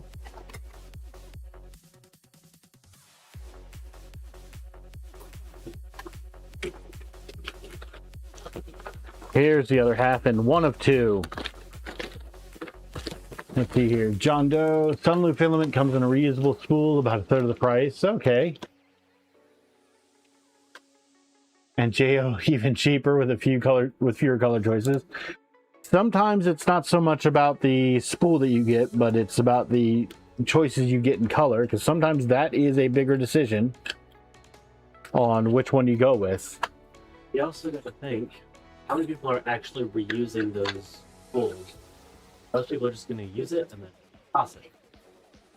Oh, your average user. Plastic.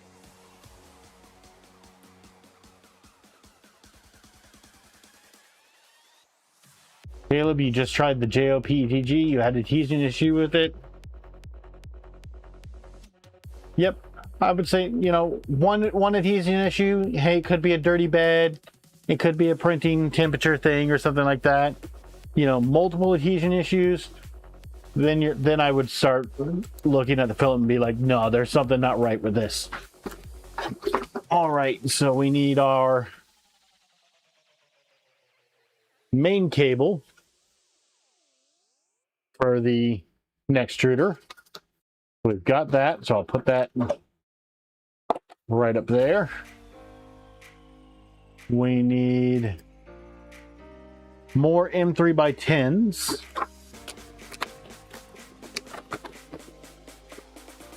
We need an M3x8R.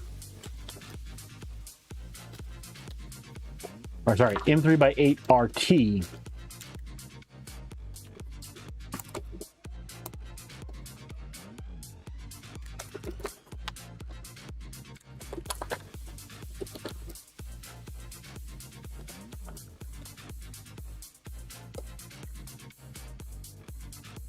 Give me a second here. Let's see here. Martine! How you doing?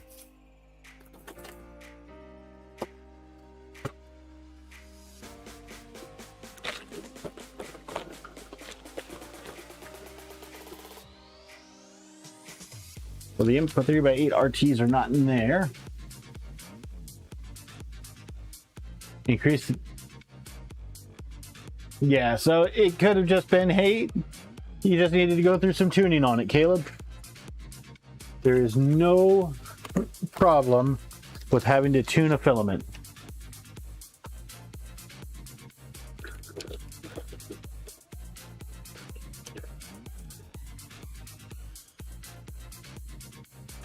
Okay, where are these M3x8 RTs? I know I've used them in the past.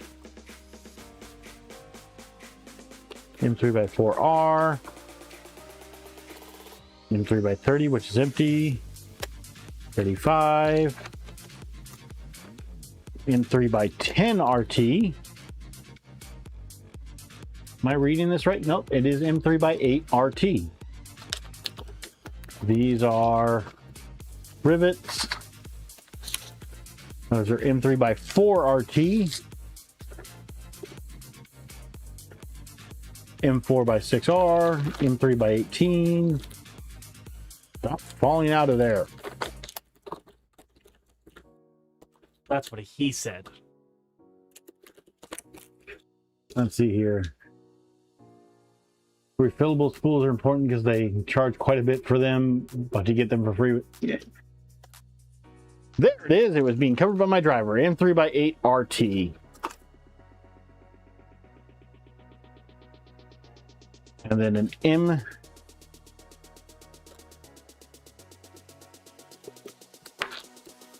M3x nuts. M3x There's the square nuts. And apparently there's even more hardware we need. We need the love board, which is apparently found in the electronics package, which is our tool head board.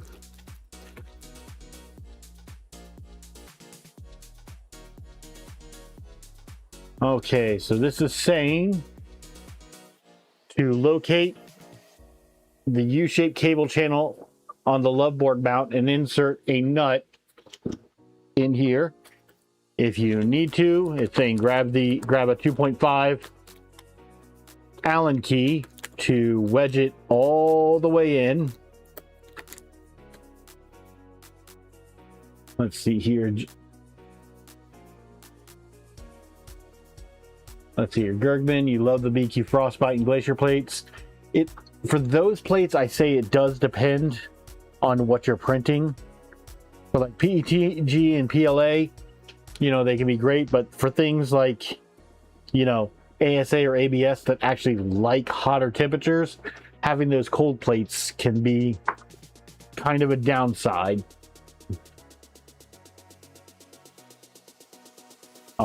So let's see here.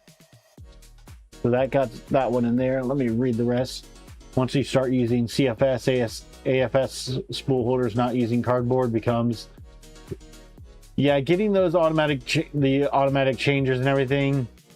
from what I haven't had personal experience with them, but I have heard that, you know, not all of them like to work with those cardboard spools. Let's see here. Though I haven't looked, I've heard about them, I haven't looked at them, or used them. But there's apparently a model on printables for a reusable spool. So then our next one is going to come down in this corner. We're going to grab another square nut.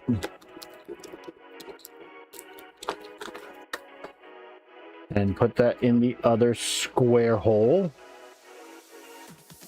The square nut goes in the square hole. The circle nut goes in the square hole. What about the star? What about the star? That goes in the square hole. I knew it.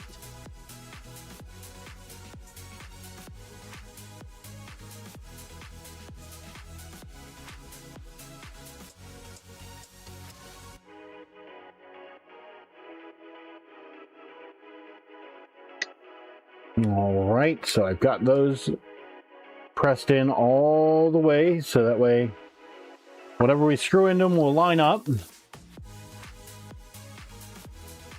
Then we're going to be doing some more of these. Yep, Caleb, the triangle goes in the square hole.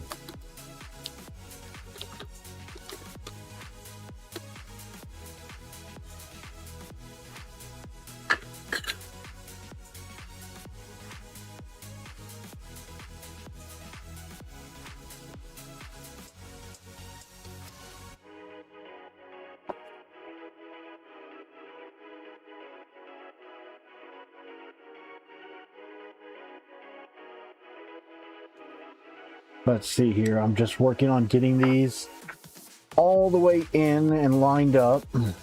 There we go. That one's good. We got those lined up. Let's see here. Yeah, down under. I'm going to leave Gergman's question to you on that because you definitely know 1,000% more than I do on that question. And if I would trust anybody's answer as to what tool head to use with that, I would definitely trust Down Under Maker's answer on that with as much work as he's put in.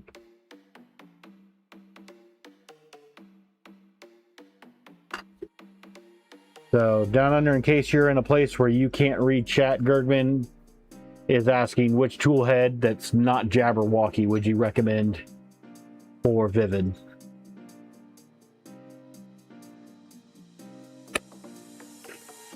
Okay, we're just getting that in. There we go. Those are all in. So that's our third one. The second piece has 3 square nuts in it. Okay, then we need to grab one of our M3x8 RTs. Okay, so A4T.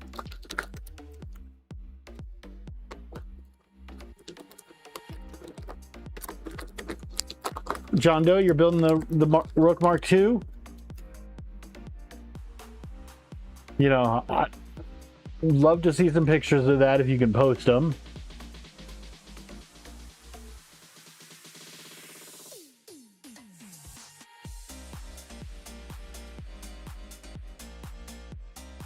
But let's see here. So it's having us take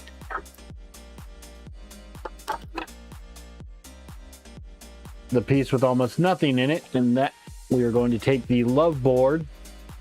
Oh, it's got a little circuit printed heart on the back. And that is going to go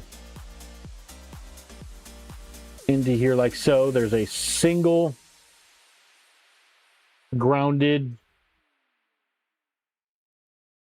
screw socket.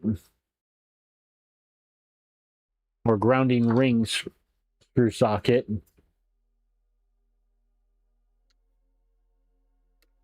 For us to screw into. And as long as I got everything lined up right, because it does kind of just sit in there, this printed piece is almost formed exactly. Actually, it pretty much is printed exactly to the dimension of this board. So you just line it up with the printed piece.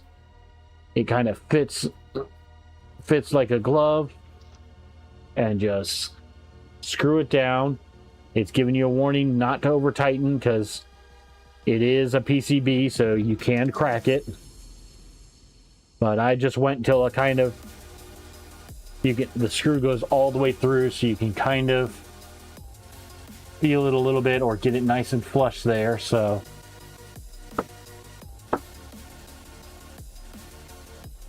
the next thing it's doing is say to take the ends of our cable, and we want the way that they're differentiating these is one end has a sticker with a QR code, the other end does not.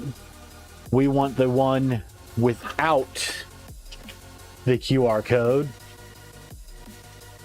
and that is going to plug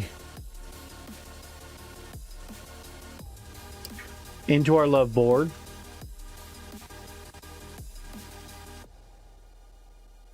The next thing they're doing is to say, give it a twist. It's saying do a half turn.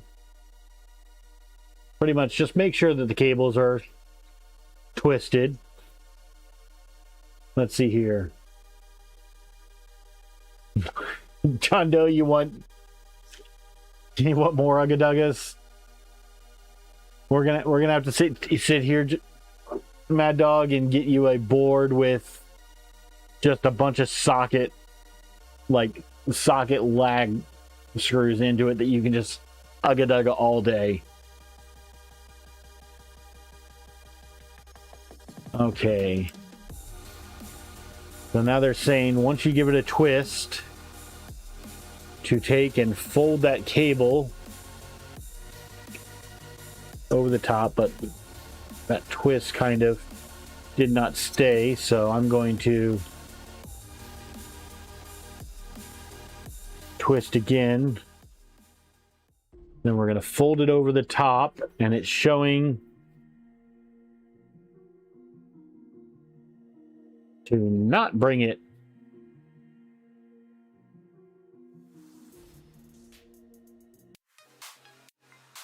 they're showing to bring it away from the little channel. And they're saying turn it over.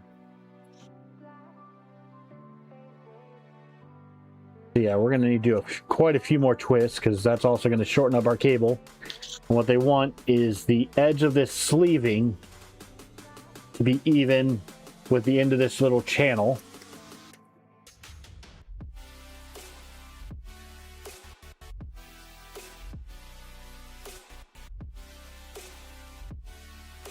And then it's going to go around like so. Right through the channel. And they are calling it very, very specifically to make sure that the textile sleeving lines up with the end here. Let's see here. And then it's saying to insert two M3x10s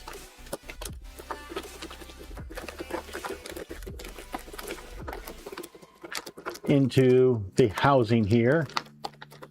Yeah, I haven't used a crossbow or anything yet, so haven't quite gotten to that point yet. I've seen a lot of people using them, and you know, there's been some people that are like, hey, they've been great. Other people that it's like you can hear frustration with them.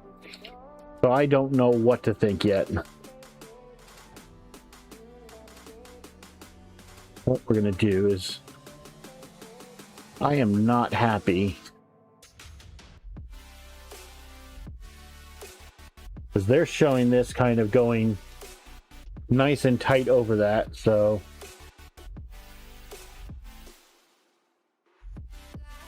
I'm going to adjust that textile sleeving. So it's still there, but I get a much tighter loop over the top of that.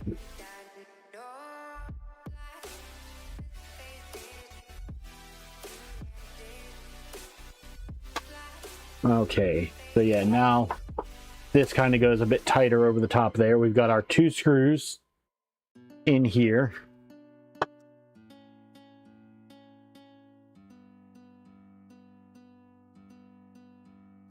And then they're showing to grab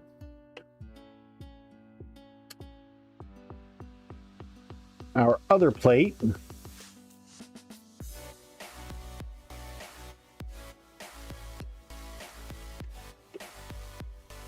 And that's going to kind of pinch and keep our cable on. And then we're going to grab 2 more M3x10s.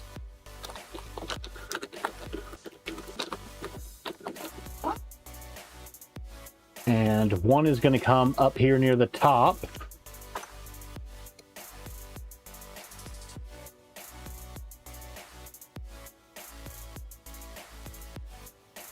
I'm going to screw that until it's kind of finger tight. And then the other one is going to come down here at the bottom.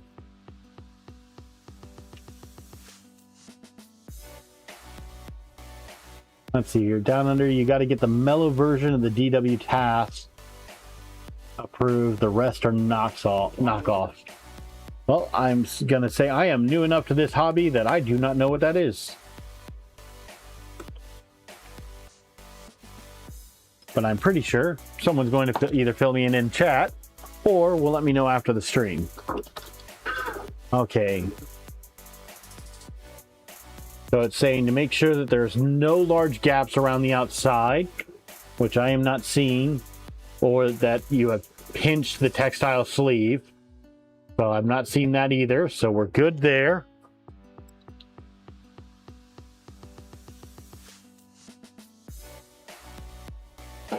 So now we're going to I'm just going to kind of set that up there for now while I grab more pieces. So looks like we're going to need M3x10s again for the next step.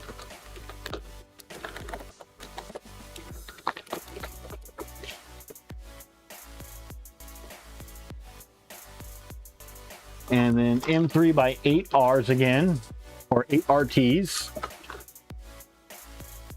Let's see here. DW Tass is the Aussie guy who designed the crossbow for the A14. Okay, got it.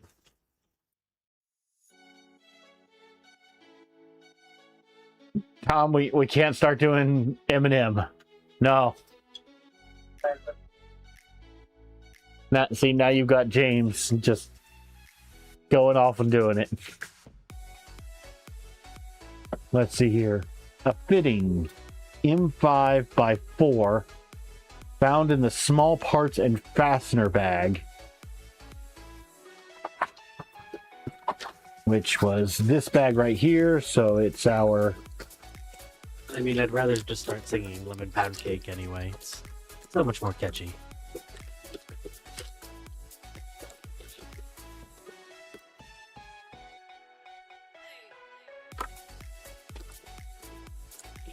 Lemon Pound Cake.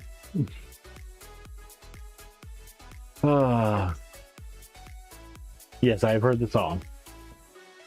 Let's see. We need our PTFE tube, which is in a different box here. One PTFE tube.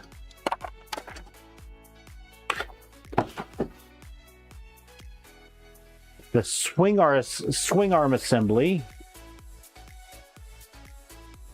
which is found in metal parts package 3 of 3. That's 1 of 3. That's metal parts 3 of 3. There we are.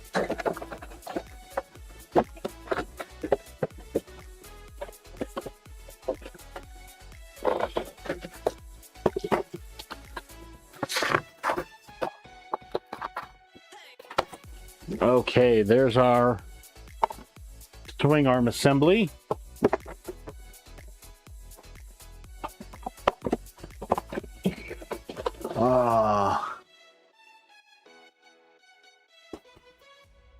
You, let's see here. Gargman, you grabbed your 5-stack off of Alley. Tom, you got yours off a 3 a.m. 5-stack giveaway. Okay, and then we need these reusable Velcro cable ties, which is in the seals and ties bag located in the electronics and fasteners box. Well, there's the electronics and fasteners box. And in here is our reusable Velcro zip ties, or latch hook zip ties. If you want to use the non hook and loop, the non brand name for them. And apparently there's even more parts. Okay, so we need the Bowden bin,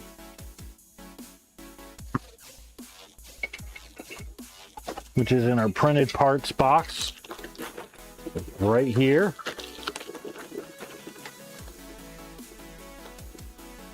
And then the main cable clip, which is apparently all there it is. And again, these are nice and shiny. I like shiny. I can't believe I've been going 2 hours already.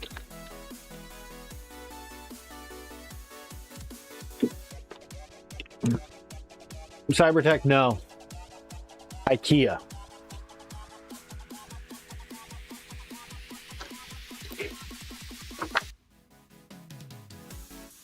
Making sure you get all those little parts. Okay. This is saying carefully open the main cable clip. And it's just going to slide over this, and then approximately 5 to 15 centimeters from the end. You know, for an American, I am scaring myself at how good I am at getting it centimeters, because I just hit 5 centimeters exactly.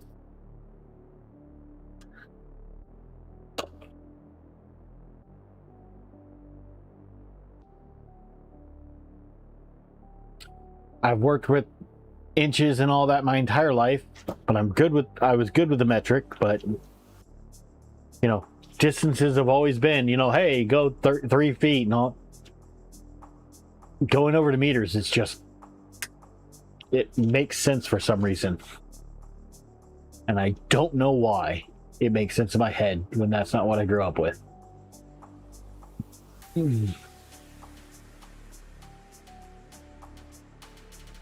All right, so they're saying to place the love board. Oh, having Tom, that's just not right.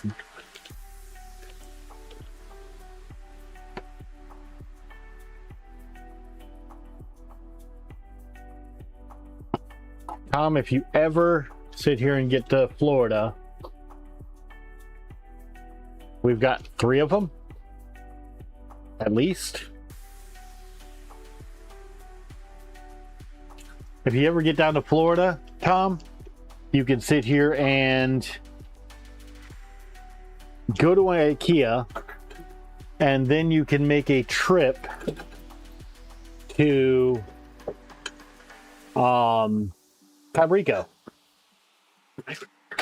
and Micro Center all on the same day.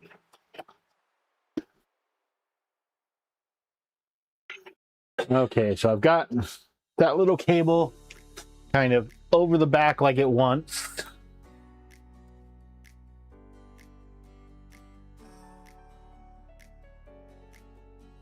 And then apparently There is a little screw hole back there that we're going to use an M3x10.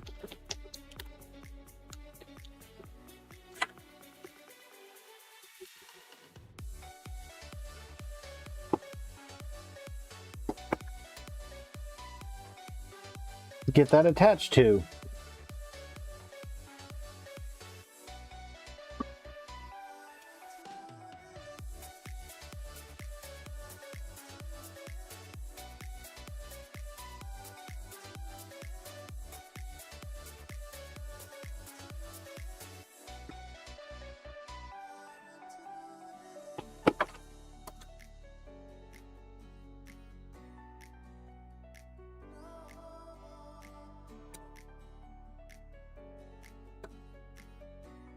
And this is why I'm glad I have a ball head driver.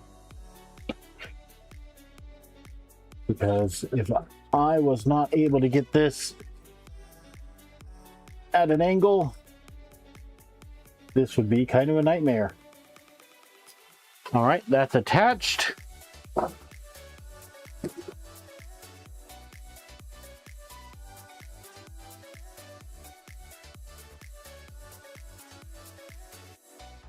Let's see. Uh-oh.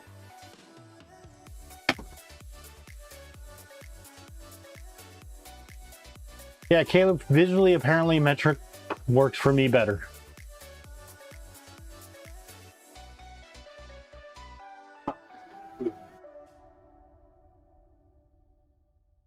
Gergman, I wish I was 10 minutes away from a micro center. Then again, if I was 10 minutes away from a micro center, I'd also be, and still in Florida, I'd also be closer to Fabrico. And I already spend enough money on hobbies. I would not have any money to spend then.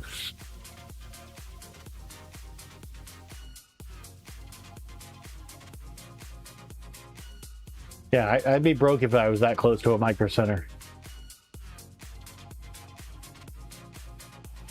Let's see here. IKEA and the rest of the world has paper tapes to measure the stuff.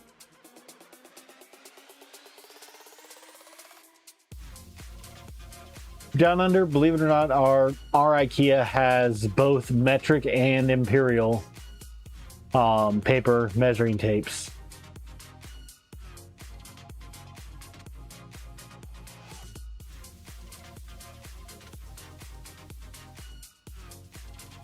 No, Cyber, the micrometer was for you to use. So then again, I don't think that micrometer was calibrated to get that small, so.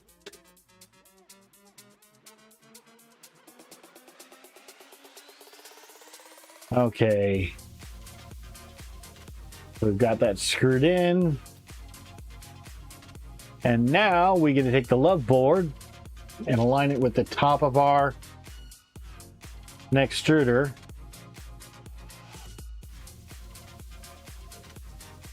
And what are we going to do? And we're going to use our fitting to get that screwed in. So we need to make sure that looks like all of our cables are going out to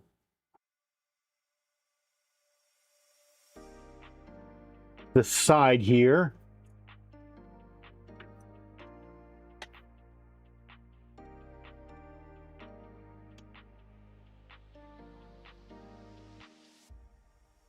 And then we need to grab, apparently, the universal wrench. Which this is a pretty handy tool. And It says universal, but I'm pretty sure I've seen sizes that wouldn't fit on that. It just depends on what size your universe is. Well, it's not quite that small. No, this is Tom's universe. We're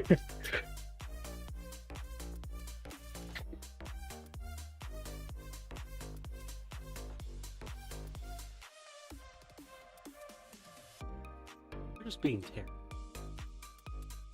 We're having fun though. Let's see here. We have the tail of a cyclone blowing down the close, and Sunday is really cold, only 28°C. Oh, cold. Yeah, freezing. You must be getting your winter jacket out for that. Okay, so apparently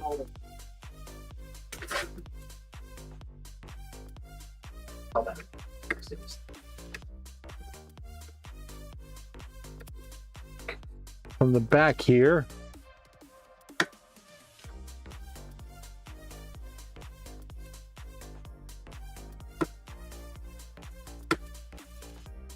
we tighten down the screws that we put in there earlier.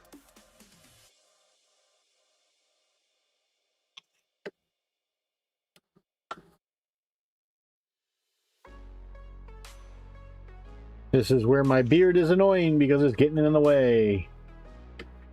For my the Altman lighting wrench from your theater days. You never did rigging, did you? I was never a rigger. I was on stage. That's the other reason James is the producer.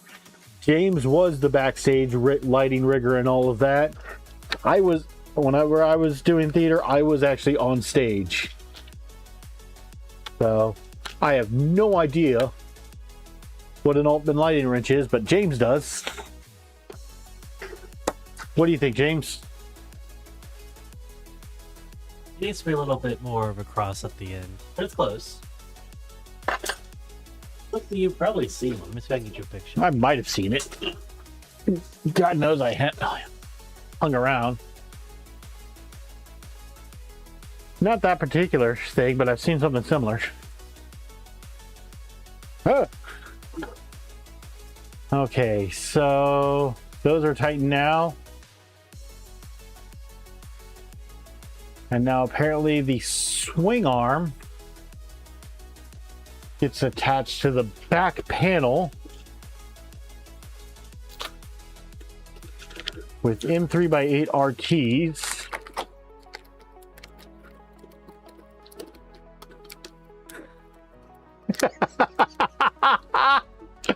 Oh, Down Under Maker. Oh. Oh. James is giving the side eye to chat right now so hard. Plastic side eye. Oh. Down Under, so far, I think you're winning the night for the best comment. I frankly do not agree with that. Oh? And I think I get a vote. You do? So what is your vote so far? It's always going to be me. Come on. Okay, so we're going to go in the back panel. There are only one place that this thing can screw in.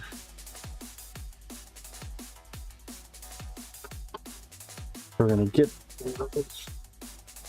that in there. How many times do I have to say it? You guys are supposed to be on my side.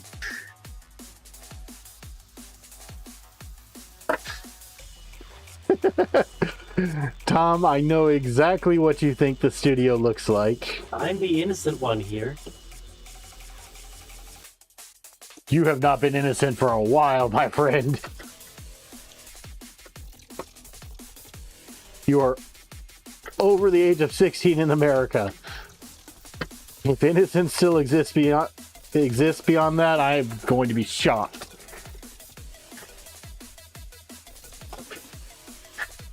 Okay. Hey, the wood paneling is an aesthetic. It's pretty.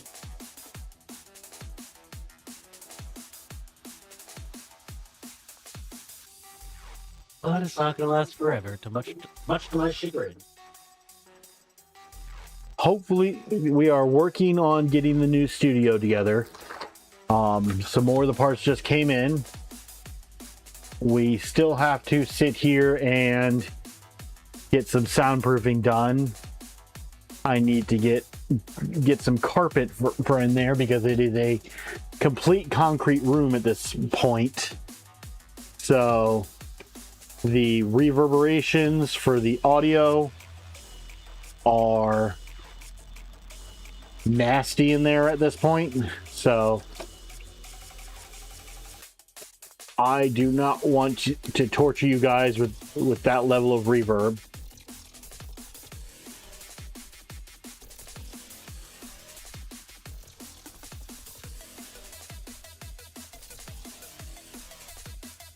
All right, so yeah, that's threaded through, wrap it around. Kind of weird that they're only having us do one there when there's space for three. Maybe they'll have us do more later. Okay, so it's saying to push one end of the Bowden tube through this little bendy thing. That is a very tight bend. And it wants to leave about 1 centimeter sticking out.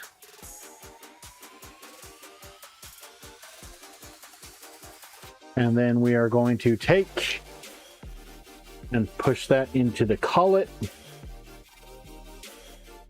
How much better it can sound when I can turn off all this compression and this noise canceling, making the voice not sound as sultry and smooth as it should. And just in case, I'm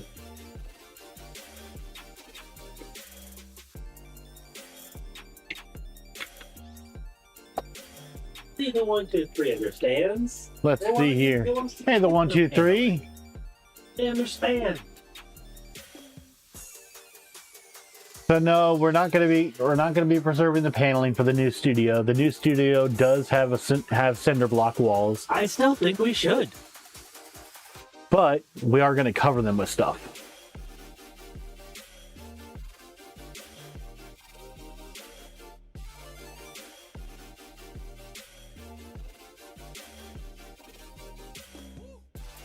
I know that John or Mad Dog, you must have said there must have been something I said that you typed out for the technical name thing, and I can't tell if you're trying to be funny or if you're actually impressed, but I'm gonna guess that it's more of you're trying to be funny. Okay, so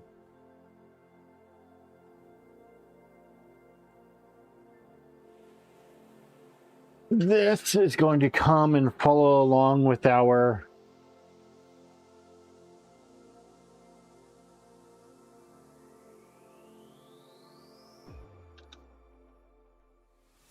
umbilical here. Oh, pushing the bendy, yeah, into the bendy thing. It's the bendy thing. At least I'm not calling it a whatchamacallit or a doohickey. Okay, well now I feel like I have to bring paneling to the new studio. At least a little sliver of it.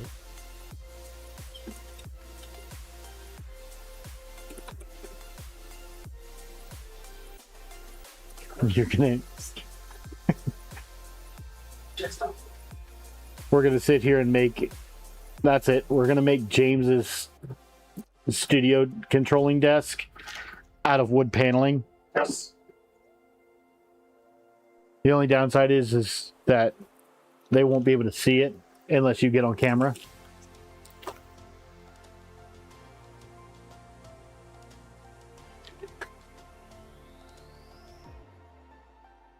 Okay, let's get this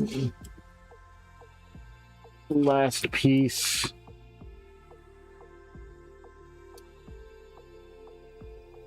Nice and tightened.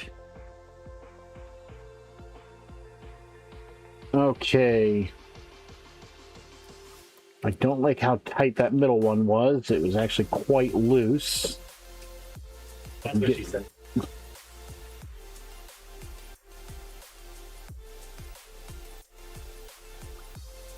James, I'm gonna make you make a "That's What She Said" counter. What do you guys think? Should James make a "That's What She Said" counter so that way we can have a counter on screen, so every time a "That's What She Said" moment comes up, we can increase the count on it? Can you get that? Not that thing. That thing. Yes. Yeah. Honey, can you get the thing? Which thing? You know, the thing. No, there's many things. The thing I like. There's a lot of things you like. The thing with the whatchamacallit. Which thing with the whatchamacallit? It's in the kitchen. So is a lot of stuff.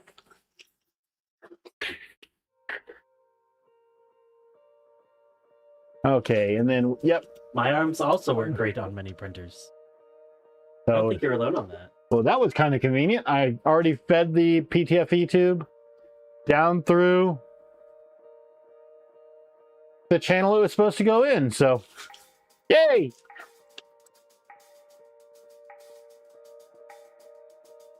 And now they're saying to take one more or two more. We're going to go about 10 centimeters each to keep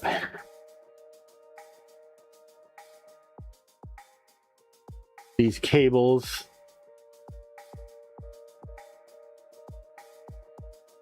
routed. For the first time forever.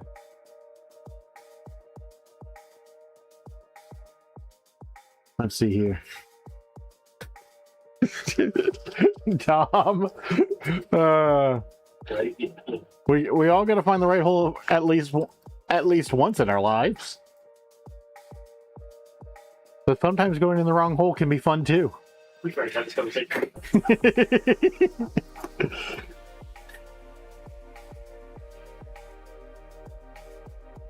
Okay. We've got our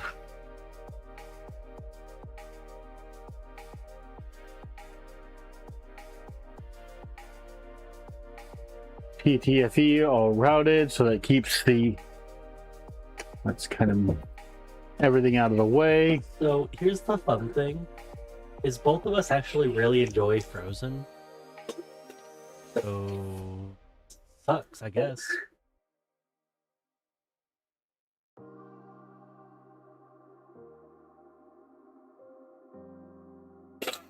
I mean, down under we're very close to Disney, and we're both Disney adults, so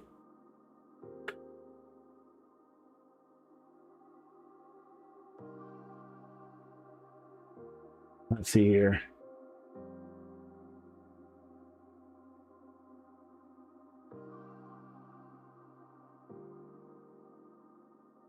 Okay, that's just saying do exactly what I just did, move everything around to make sure that nothing gets pulled. Okay, we're good there.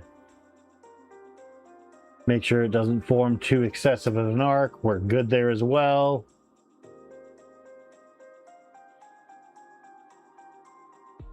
If you need to, you can loosen the cable and give yourself more or less slack. Okay, now we get to have fun with blower fans. So, one blower fan.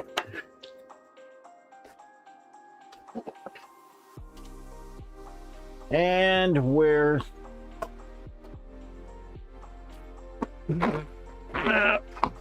in the printed part box with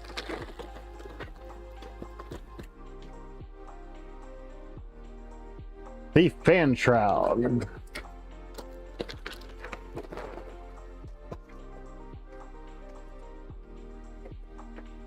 Mad Dog, I did see your question earlier in the stream, and I think I'm safe to answer. I don't think we're going to be pushing plastic tonight. Let's see here.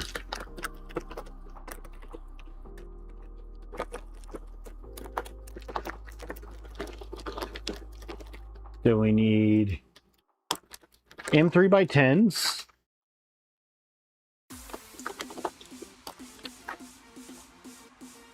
M3 by 25s, not 18s.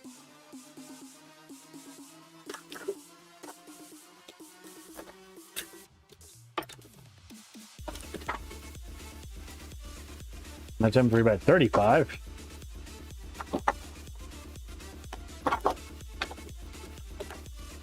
M3 by 25. And more square nuts. M3 by NS.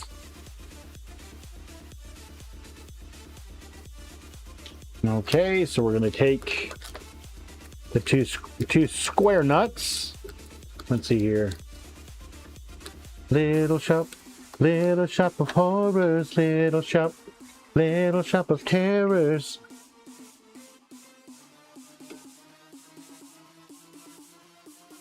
Feed me, Seymour, feed me.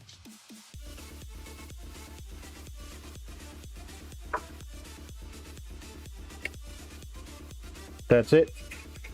I know one of the things I need to print from this thing, and I need to print Audrey too. Hi, Verta Robotics. How you doing? Welcome in. Let's see here.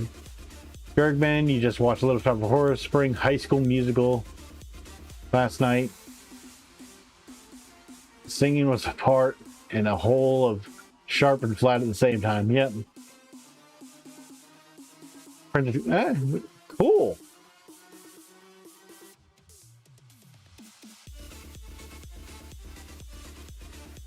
Hybrid Robotics is an octagon nut. Not quite the bestagon, but still pretty good gon.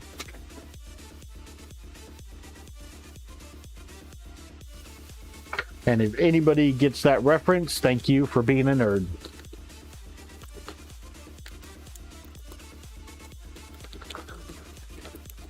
Or a fan of pretty popular YouTubers that aren't quite mainstream.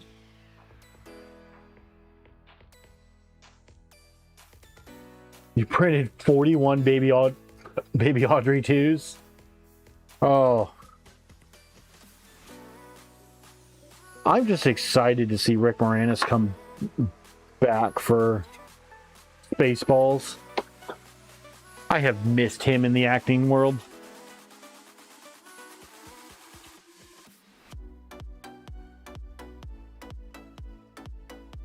Down Under, where was the name approved?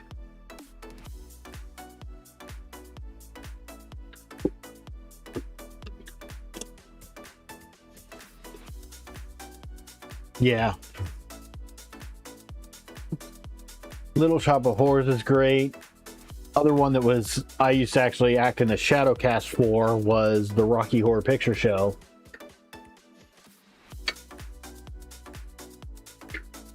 And I had a blast in that. Okay, so we need our M3 by 25 to secure the blower fan, which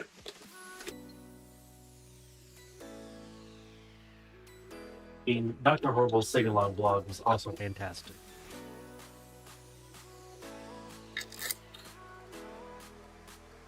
and Repo the Genetic Opera.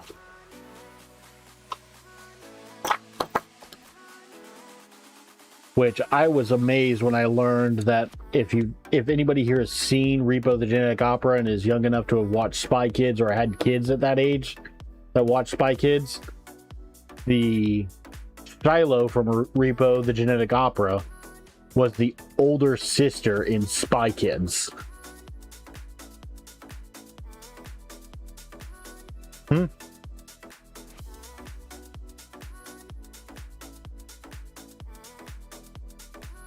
Hybrid, thanks for subscribing. It is very appreciated. We are on our way to 500. That is the next milestone that YouTube has set for us. And way to go, Prusa. I'm going to go ahead and show you guys this. The little notch that holds the latch that holds the fan together, they actually notched it out in the fan duct, so you didn't have to break that off. That is a nice little attention to detail there.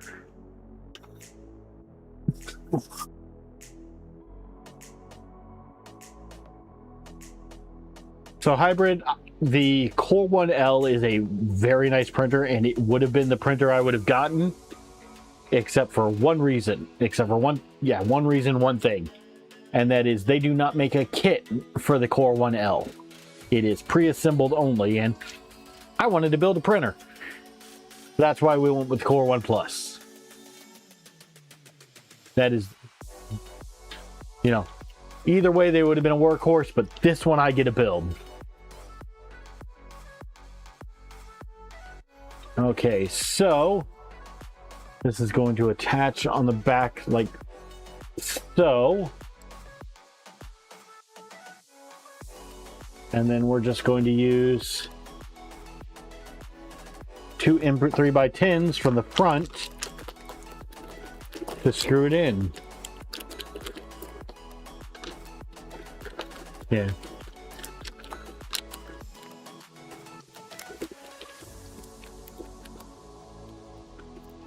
Well, Gergman, that's why I went with the 350 Voron at first too, but I did end up needing another printer to print parts for it, so that's why we're building it now.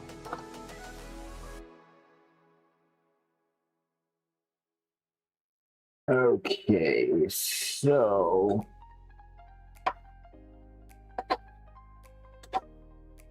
we're gonna get this screwed in on one side.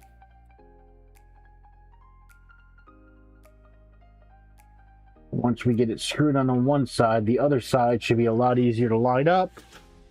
And we'll get that one screwed in.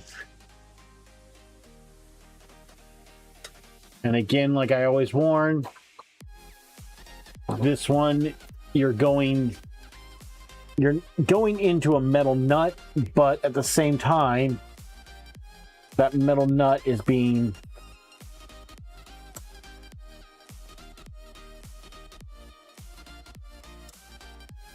sandwiching some plastic, so it's metal nut, plastic, CNC metal part, and then screw. So you can give this a bit more ugga-duggas than others, but I still wouldn't go so super tight because there is still that layer of plastic in between.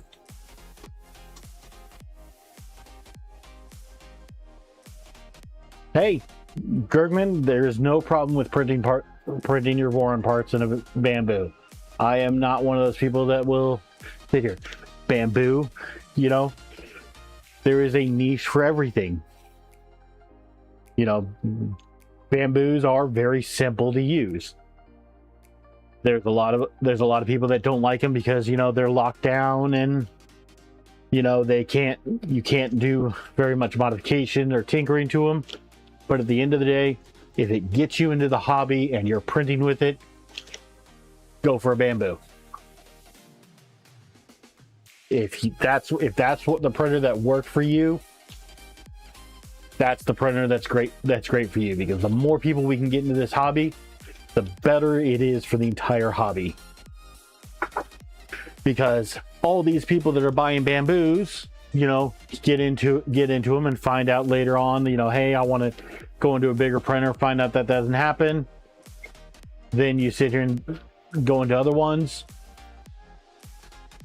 and that expands this. Now they're seeing more demand for other things, which expands the market. I don't see a downside. Cody, how you doing? Welcome on in.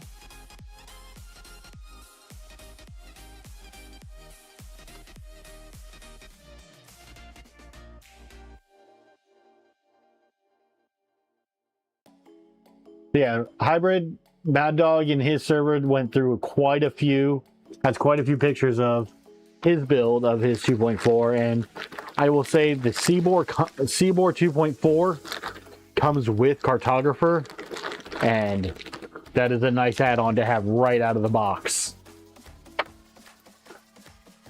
I'm having to add mine separately, and so reprinting parts and everything. So yeah, the Seaboard, from what I've seen and understand, is a pretty nice kit. All right, so we've got our next extruder. nozzle and everything, and this apparently also has in it the load cell. So I'm being very careful with these wires because I don't want to damage anything. So with this, we screw in these 2 thumb screws into the side here. I really do need another camera that I can just kind of move around the build to show you guys. Maybe when we get to the new studio, we can get that. They're also saying don't screw these in all the way. He's just trying to give me a headache.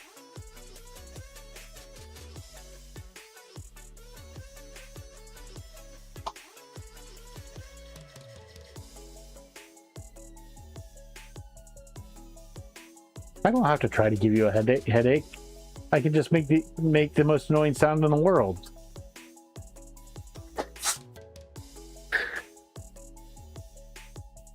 Then I can guarantee you'll have a headache.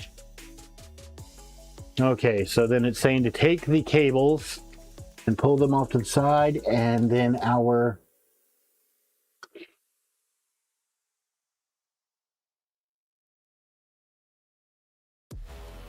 nozzle goes up like so.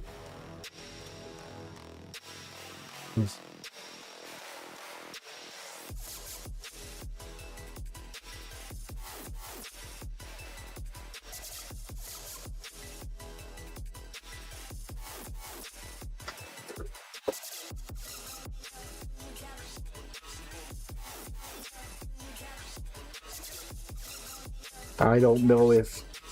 Alright, I'm just trying to wiggle this thing up. It's awfully tight. Yes, I know, that's what she said. But... Beat me to it. I am having one heck of a time getting... There it goes.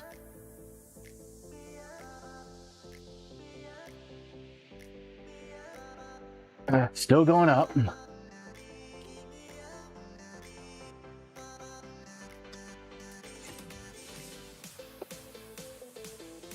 Oh, loosen that. Trying to figure out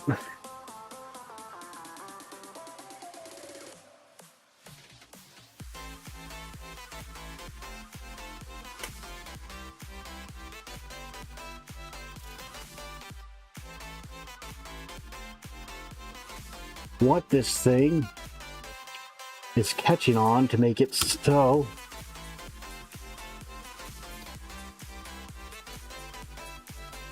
hard to get in there. But I did loosen the nozzle as I was doing that.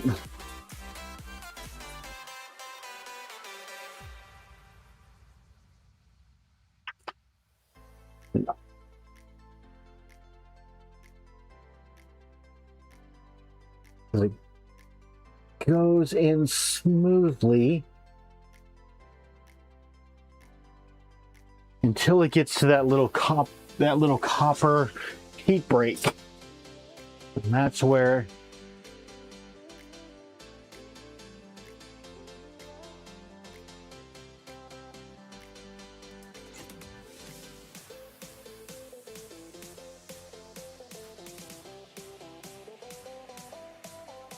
yeah, I'm definitely not.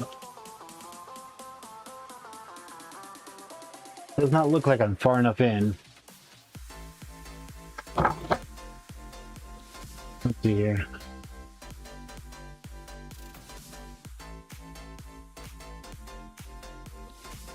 Yep, so the Seaboard from most of those kits, like the Seaboard, the LDO, the Formbot, the Phys-Tech, they're all just variations of the Voron. So you can do things like the Stealth Changer and all that on them. You just have to print the right parts for it. Hybrid.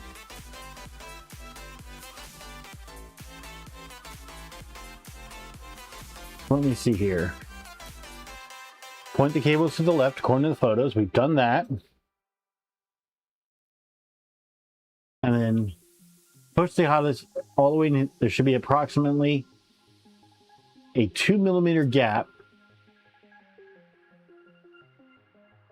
between the heat sink and the brass part of the nozzle.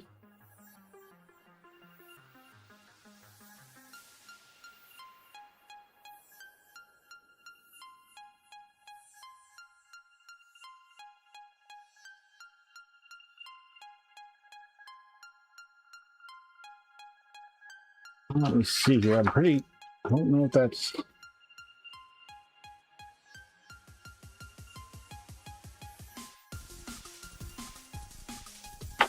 That's really not going in anymore.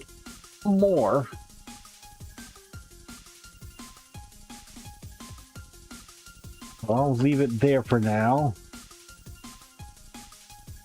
I'm saying while pushing the hot end, tighten the nuts.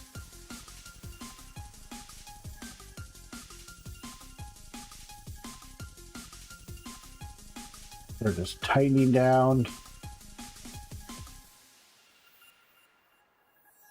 the thumb screws all the way to hold that in.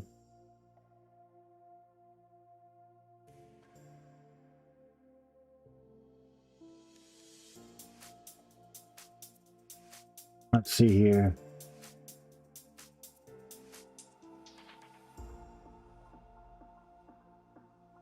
Oh God, down under.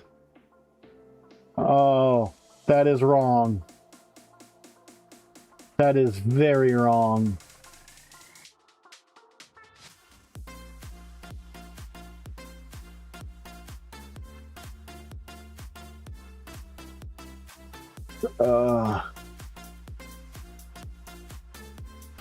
Okay, so we've got those tightened down.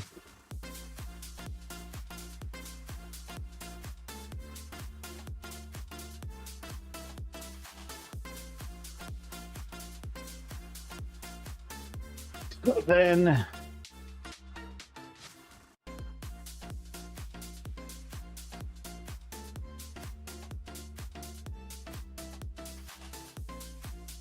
that is weird. I don't think they've ever told me to clamp down that,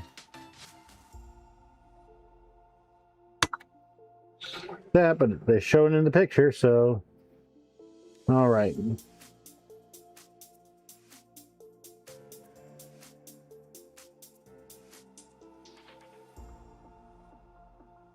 So apparently this cable comes in, and that is the blue cable, and that plugs into the top connector on our love board.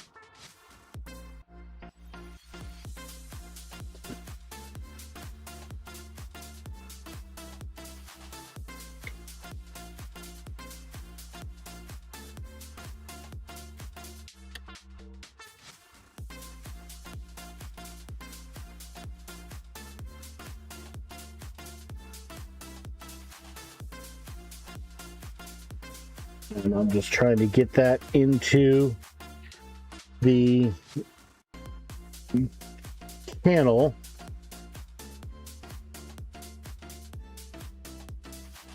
That's on the other side. There we go. That's in.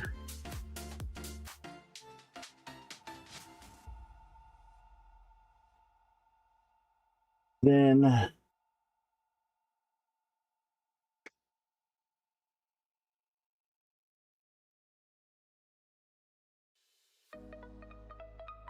nope, I don't think that was the right cable to go in there. I think they're actually using the black and white, or the black cable that we had before. Yeah, that's the thermistor cable that we had already run up there once before. That's the one that goes in there.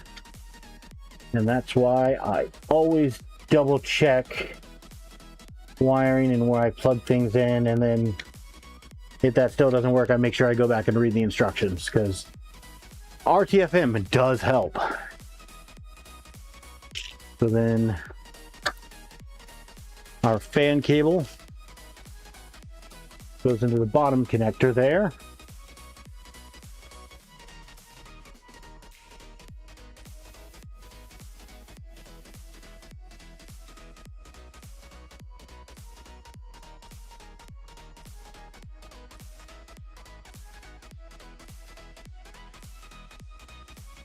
Then this cable actually comes and plugs next to the one for the thermistor.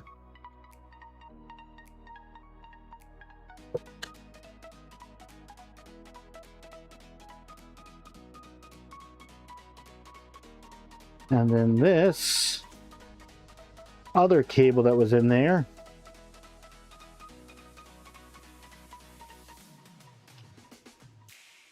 is going to guide up, and this is a much stiffer wire.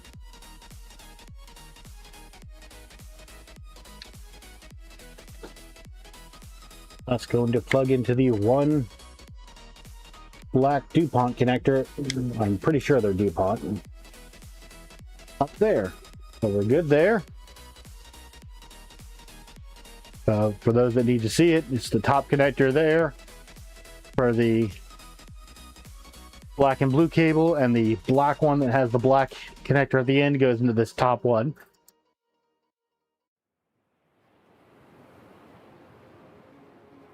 Then our other fan comes this way.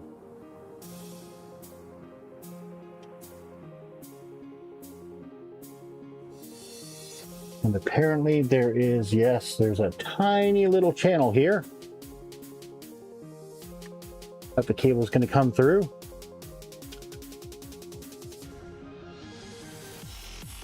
And they're saying to go up and make a loop.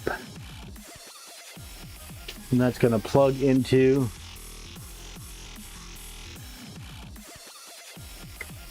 the second connector in there.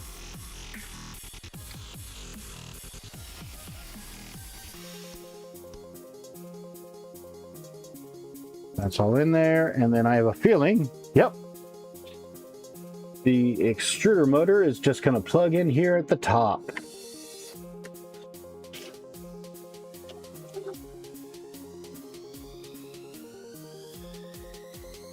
And then our other two cables, the gray one will plug in to the bottom connector, and the one with all the pretty colors will plug into the top connector.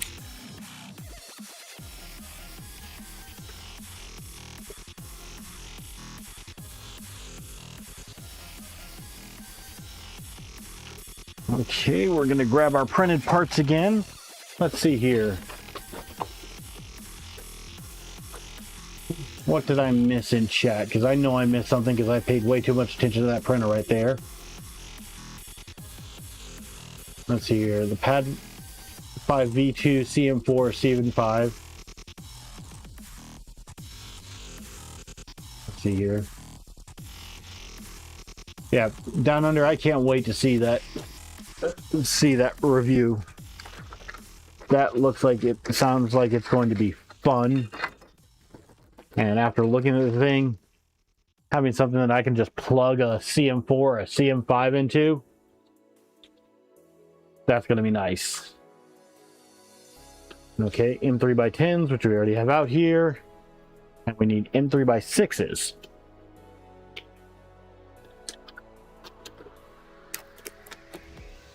Hey, look, M3x6.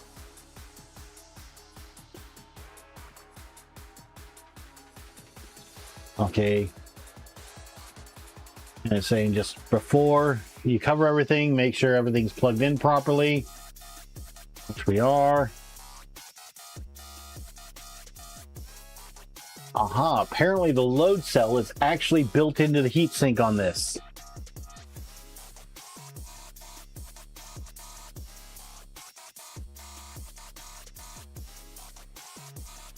Down Under Maker, I will correct myself and say I can't wait for the review. I can't wait for the showcase. How about that? That a bit better term for you? A showcase, not a review?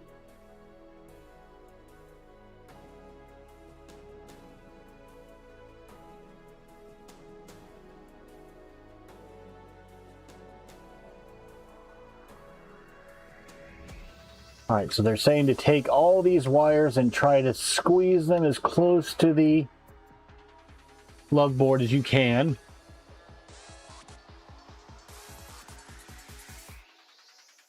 And then we're going to grab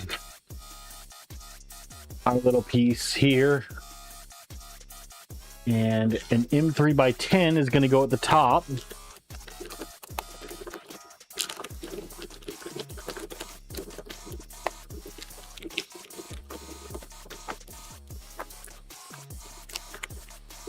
Yeah, it's kind of like what I felt Joel, 3D Printing Nerd, did with the SV08 Max the other day. You know, I would definitely not call that a printer review. That to me was a printer showcase of, hey, here are some of the features that it has.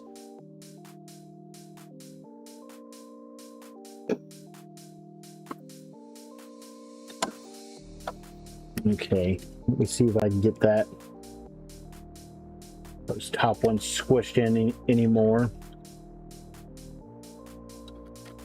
Because with this, there's a little notch down at the bottom. And then this apparently just screws on in, but it helps. I think that's actually a 3 mil. Nope, 3 mil is too big, so it is a 2.5. Am I just not screwing into anything?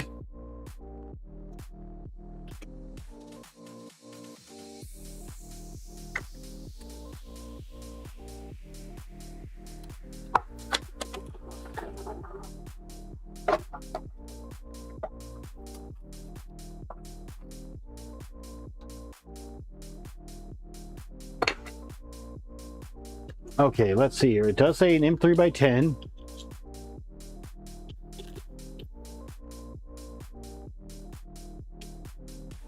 We've got our M3x10.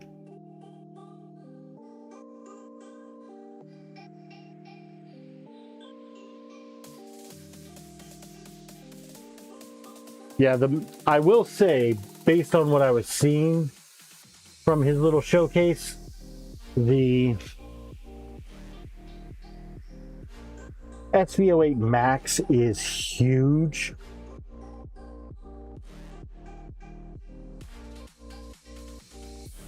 Like, I was not expecting it to be that big.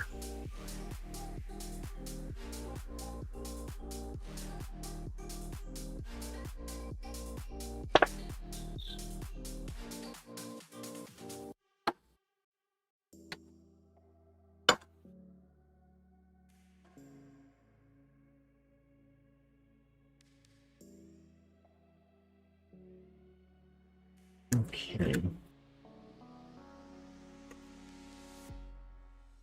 There we go. Now it's biting.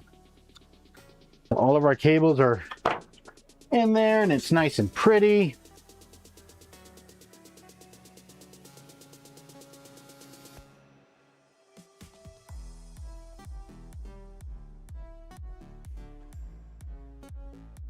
And then we grab our strain relief. And that's going to be held on with 2 M3x6s.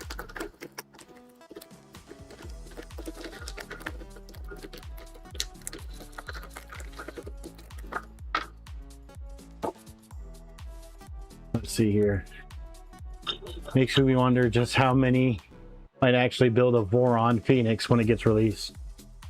Well, Gergman, the one thing I can say for like the SV08 Max and the Voron Phoenix that they will be very good for is printing droids.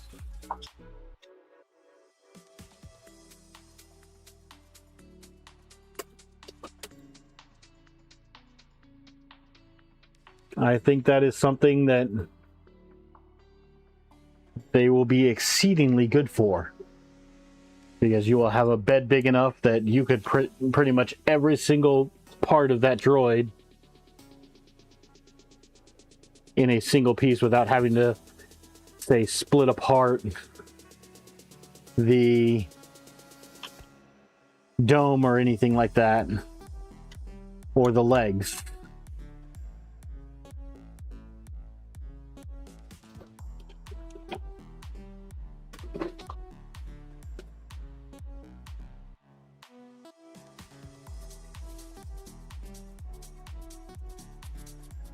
And now we're going to take our main cable, and that's going to get fed through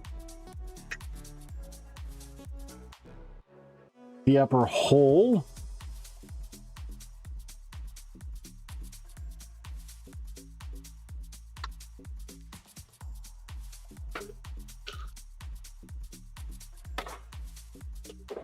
Let's see here if I can get that on the big screen for you guys so you can actually see.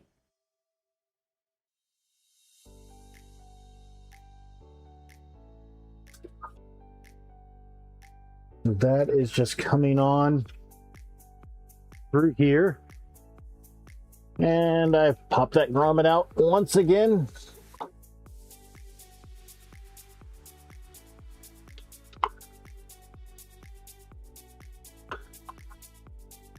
I'll come back to that later.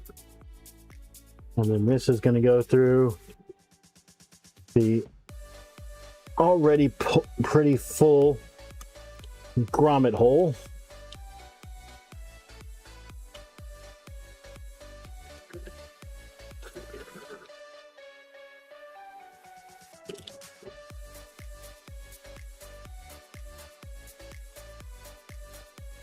And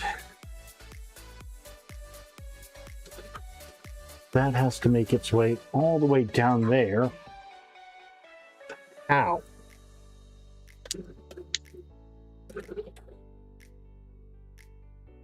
All right, I'm going to need to loosen that little bracket we had earlier. And while most of the time I was talking about, hey, use this to make this cable give you extra slack up here if you need it, I actually need slack going the other way.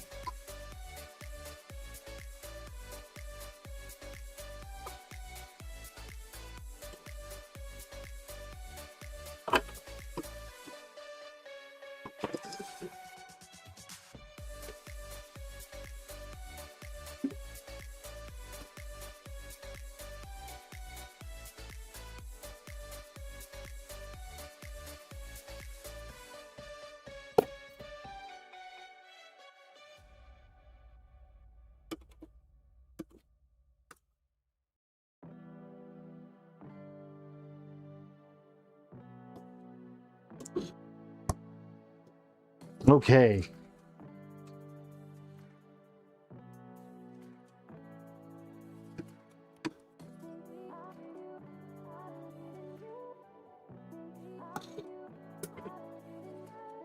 All right, we got that over there. Different, let's see here.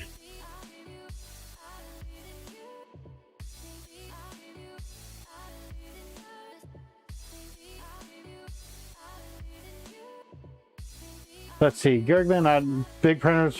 Don't know what you're apologizing for, but let's see here. Your 420 by 420 isn't large enough to print the dome in one piece. I don't know. Have they announced the size of the Phoenix or anything like that yet?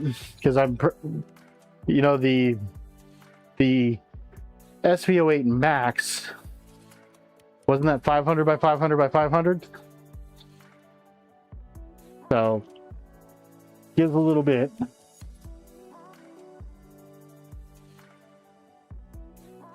But let's see here. So now that we have that, let me try to get this grommet back in here.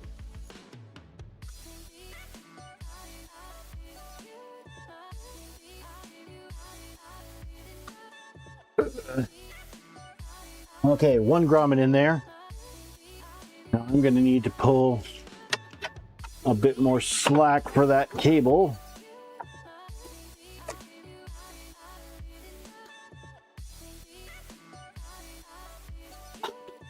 Because what it's telling me to do is take all of these now. There we go. That gives me enough. And we're finally going to tighten our zip ties that are back here.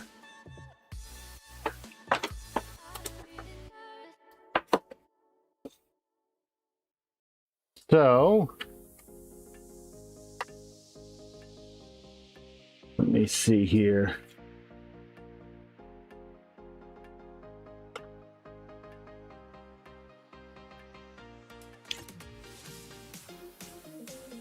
This is going to be the fun part, is getting these things all nice and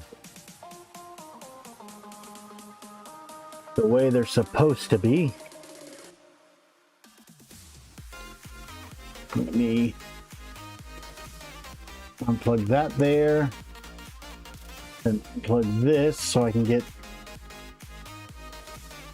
our hotbed cable going to the outside.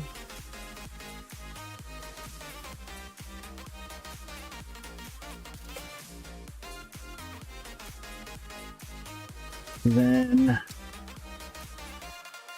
that cable is going to go like so. This cable that comes up here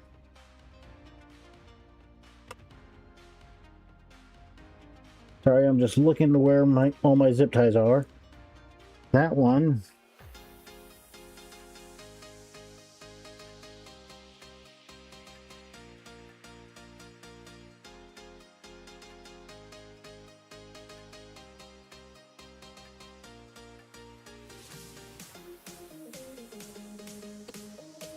they have kind of wrapped up down here in this bottom zip tie.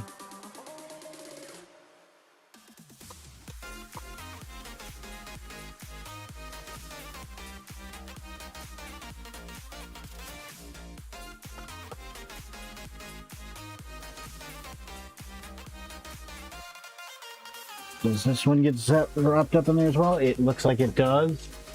Let's see here.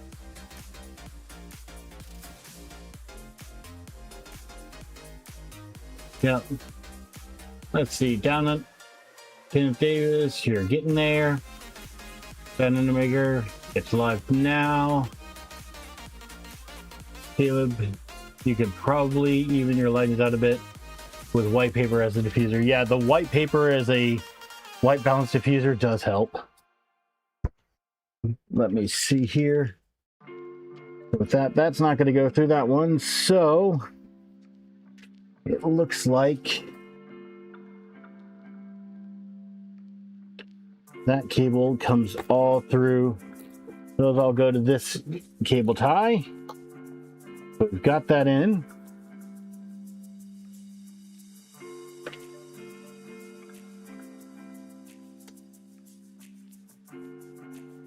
This one is going to contain all of these. I know you guys can't see what I'm doing. I'm just trying to get these cables as neat and as organized as I can.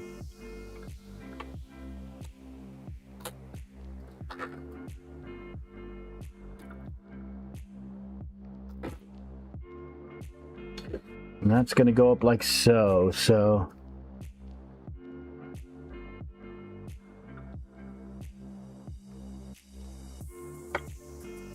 we now have all of our cables zip tied down. Where did my... There they are. Snipping the excess. Okay.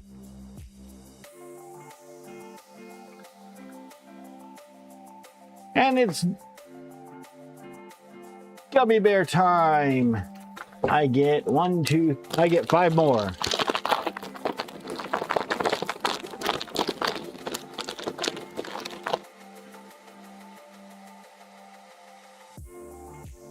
4, 5. That's going to go back in there.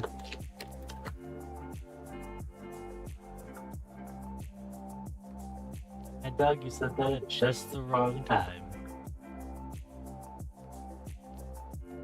Yeah. That was just bad timing, Mad Dog. We just happened to get our last one there. But with that being said, I do believe we will call that for tonight.